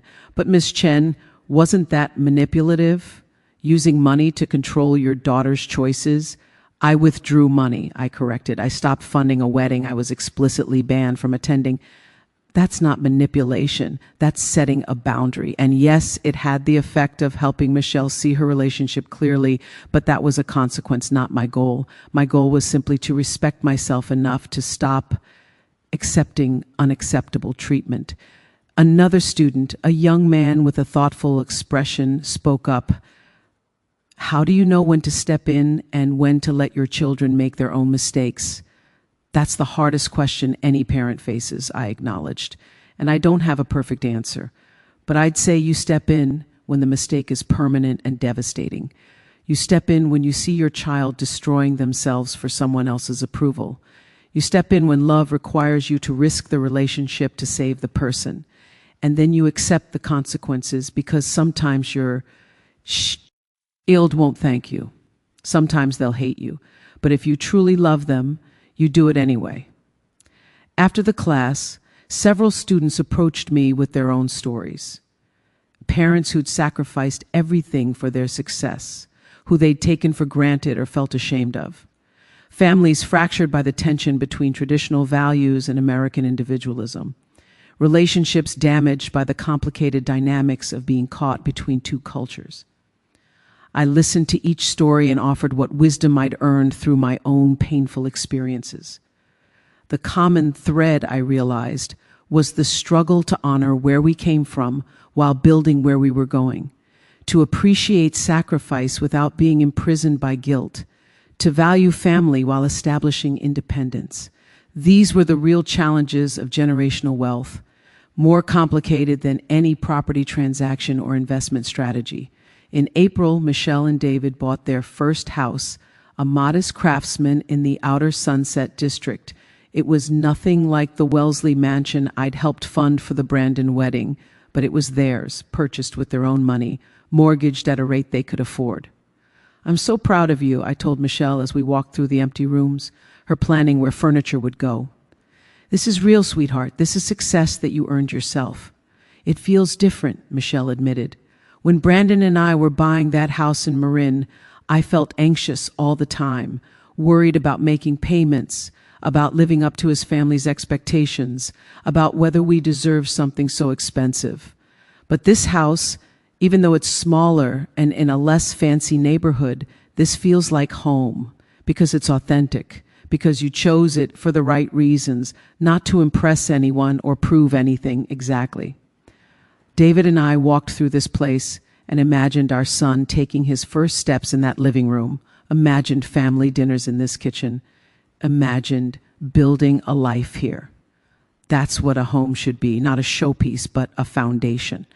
I helped them move in, and on their first night in the new house, they invited me for pizza on the floor since their furniture hadn't been delivered yet. It was perfect, more perfect than any catered dinner in any expensive venue could have been. Sitting there with my daughter and her husband and my grandson, eating pizza and laughing about the adventure of homeownership, I felt James's presence strongly. This is what we worked for, I told him silently. Not mansions or social status, but this. Family who loves each other authentically. People who aren't afraid to eat pizza on the floor because they don't have to perform for anyone. In June, on what would have been the 2-year anniversary of the Brandon wedding that didn't happen, Michelle sent me a text message. 2 years ago today, I was supposed to marry the wrong person in a wedding that cost $500,000 and would have cost me my authentic self. Instead, you loved me enough to let me be angry at you, to risk our relationship, to show me what boundaries looked like. Today, I'm married to the right person, living in a house we can afford, raising a son who will grow up knowing his grandmother and being proud of where he comes from. So thank you, Mom. Thank you for the most expensive and most valuable gift you've ever given me, the gift of teaching me to value myself. I save that message and read it whenever I needed a reminder that doing the right thing doesn't always feel good in the moment, but almost always leads to the right outcome eventually. By summer, my life had settled into a rhythm that felt sustainable and satisfying. I worked 3 days a week managing my properties, spent 2 days with my grandson, and reserved weekends for whatever adventures called to me. I traveled to China for the first time since James and I had left decades ago, walking through the streets of Shanghai, where he'd grown up, and feeling connected to the history that had orbit of those events. In November, on Thanksgiving, Michelle and David hosted their first holiday dinner in their new house. It was a small gathering, just the 3 of us adults, baby James and Jennifer Martinez, who'd become like family through the crisis that had brought us all together. Over turkey and stuffing, David raised his glass in a toast to family, both the one we're born into and the one we choose, to second chances and hard-earned wisdom, and to Diana, who showed us all what it means to love someone enough to set boundaries and brave enough to enforce them even when it costs you everything. To Mom, Michelle added, tears in her eyes, who taught me that self-respect isn't selfish, that boundaries aren't cruel, and that the most expensive lessons are often the most valuable. And who gave me the greatest gift, not money or opportunities, but the courage to choose authenticity over approval. I raised my glass, my own eyes wet. To all of you who've taught me that family isn't just about blood or obligation. It's about showing up honestly, loving courageously, and having the difficult conversations that most people avoid. And to James, who isn't here, but whose values guide us still. We drank, and then we ate, and baby James fussed just enough to remind us that life continues, that new generations arrive and old lessons must be taught again in new contexts. After dinner, while David and Jennifer cleaned the kitchen, Michelle and I sat on the back porch watching fog roll in from the ocean. Mom, can I ask you something? Anything, sweetheart. Do you regret it? Losing that money, going through that terrible conflict, risking our relationship? Would you do it differently if you could go back? I was quiet for a moment, considering the question honestly. I regret that it was necessary. I regret that you had to learn such a painful lesson. I regret the time we lost when we weren't speaking, the hurt we both experienced. But would I make a different choice if I could go back? No, because the alternative was watching you marry someone who didn't value you, watching you sacrifice yourself to fit into a world that would never accept you, watching our relationship die slowly from resentment and distance. The way we did it was fast and brutal, but at least it gave us the chance to rebuild, I understand. And Mom, I want you to know that I'm going to teach James, your grandson, about what happened. Not to make you into a hero or to paint his parents as villains, but to help him understand that love sometimes requires difficult choices, that family means showing up even when it's uncomfortable, and that the most valuable inheritance isn't money, but the courage to be yourself. That's all any parent can hope for, Michelle, that the lessons we learn, especially the expensive ones, get passed down and help the next generation avoid some of our mistakes, though they'll make plenty of their own. Of course, Michelle laughed. That's the human condition, isn't it? Every generation thinks they'll do better than the one before, and every generation makes different mistakes while repeating some of the old ones. But if we can at least learn from each mistake and pass that wisdom forward, we're making progress. We sat in comfortable silence as darkness fell and the fog obscured the neighbors' houses. Inside, I could hear David and Jennifer laughing about something in the kitchen, could hear baby James making the babbling sounds that would eventually become words. This is enough, I thought.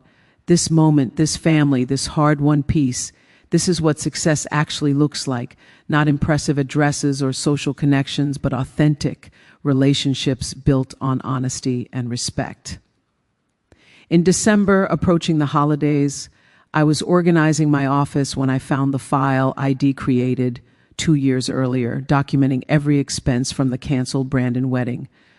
The venue contract, the florist invoice, the photographer agreement, the catering proposal, $500,000 in planned expenses, $150,000 lost to deposits. I sat with the file for a long time, reading through the contracts, remembering the stress and pain and confusion of that period. Then I did something that surprised myself. I wrote a check to Michelle and David for $150,000 with a note attached. This represents the money I lost in deposits when I canceled your first wedding. I'm giving it to you now, not as repayment for my losses, but as an investment in your future. Use it to pay down your mortgage, to start a college fund for James, to take a family vacation, whatever serves your authentic goals. The money was always meant to support your happiness. It just took an expensive detour to get there. I delivered the check to their house the next day. Michelle opened the envelope, read the note, looked at the check, and immediately started crying. Mom, we can't accept this. It's too much. You already lost that money because of my mistakes. Yes, you can accept it, because this time it's a gift with no strings attached. Not funding a performance or buying acceptance, but supporting a life you've built on your own terms. That makes all the difference.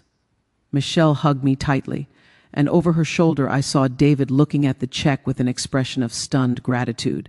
Mrs. Chen, this is incredibly generous. This is what grandparents do, I said. We support the next generation's success. I just had to learn the difference between enabling dependence and encouraging independence. This gift is the latter, given freely to people who've proven they don't need it, but can use it to build something meaningful. They tried to argue, but I insisted, and eventually they accepted the check with the understanding that they'd use it wisely in ways that aligned with their values rather than anyone's expectations. That Christmas, we celebrated at my house in Pacific Heights, the house James and I had bought when Michelle was young, the house that held 30 years of memories. Michelle and David brought baby James, now almost a year old, and starting to take tentative steps while holding onto furniture.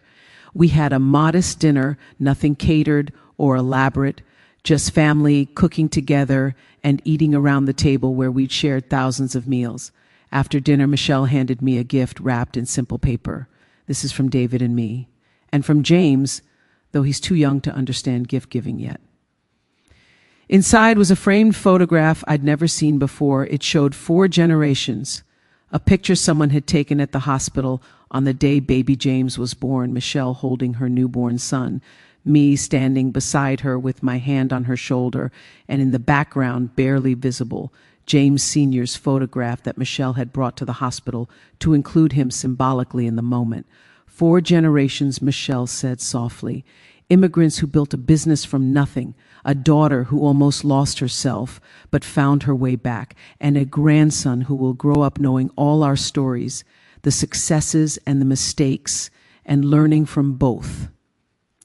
Below the photograph was an engraved plaque with words that made me cry.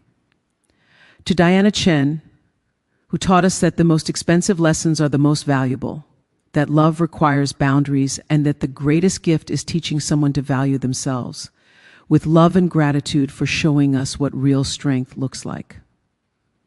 I hung the photograph in James's study, right next to the picture of him and me at our business's anniversary celebration. two moments decades apart connected by the thread of family and sacrifice and hard-won wisdom.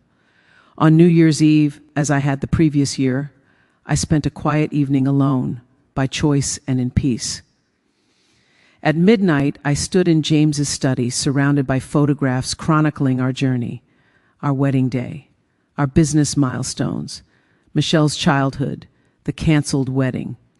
That became a catalyst for change and the new family we'd built from the ashes of old mistakes.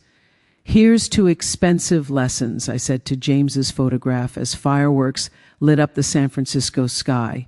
"Here's to children who learn eventually, even when they have to learn the hard way. Here's to boundaries that save relationships instead of destroying them. And here's to understanding that sometimes the most loving thing you can do is refuse to enable someone's self-destruction, even when they hate you for it." I raised my glass to the window, to the city where we'd built our life, and to the future I could see unfolding for my daughter and grandson. A future based on authenticity rather than appearance, on substance rather than status, on love that required honesty and honesty that deepened love. The $500,000 wedding that didn't happen had taught us all lessons worth far more than the money lost. Michelle had learned to value herself enough to walk away from the wrong relationship. I'd learned that boundaries weren't cruelty but necessary expressions of self-respect. And together, we'd learned that family means showing up honestly, loving courageously, and having the difficult conversations that most people avoid. As the new year began, I felt James's presence strongly, his approval for how I'd navigated the impossible situation, his pride in the woman our daughter had become, his joy at the grandson who carried his name and would carry forward the values we'd worked so hard to instill. "We did it," I told him silently. "We raised a daughter who knows her worth, who chose authenticity over approval, who will teach her son the same lessons we taught her, probably through similarly painful experiences, because that's how wisdom works. But she's strong enough to handle it. We made her strong enough." And outside my window, San Francisco sparkled with possibility, a city of immigrants and dreamers and people building lives from nothing, just as James and I had done decades earlier. The journey had been expensive, painful, transformative, but standing in that study on New Year's Eve, surrounded by evidence of a life well lived and lessons hard earned, I wouldn't change a single choice I'd made. Not the $500,000 commitment to a wedding that never happened, not the $150,000 in lost deposits, not the agonizing weeks of uncertainty about whether my daughter would choose self-respect or social approval, because all of it, every painful moment and expensive lesson, had led to this, to family who loved honestly, to relationships built on respect rather than obligation, to a grandson who would grow up proud of where he came from instead of ashamed, and to the understanding that sometimes the most expensive gift is the most valuable one, not because of what it costs, but because of what it teaches. That was worth every penny.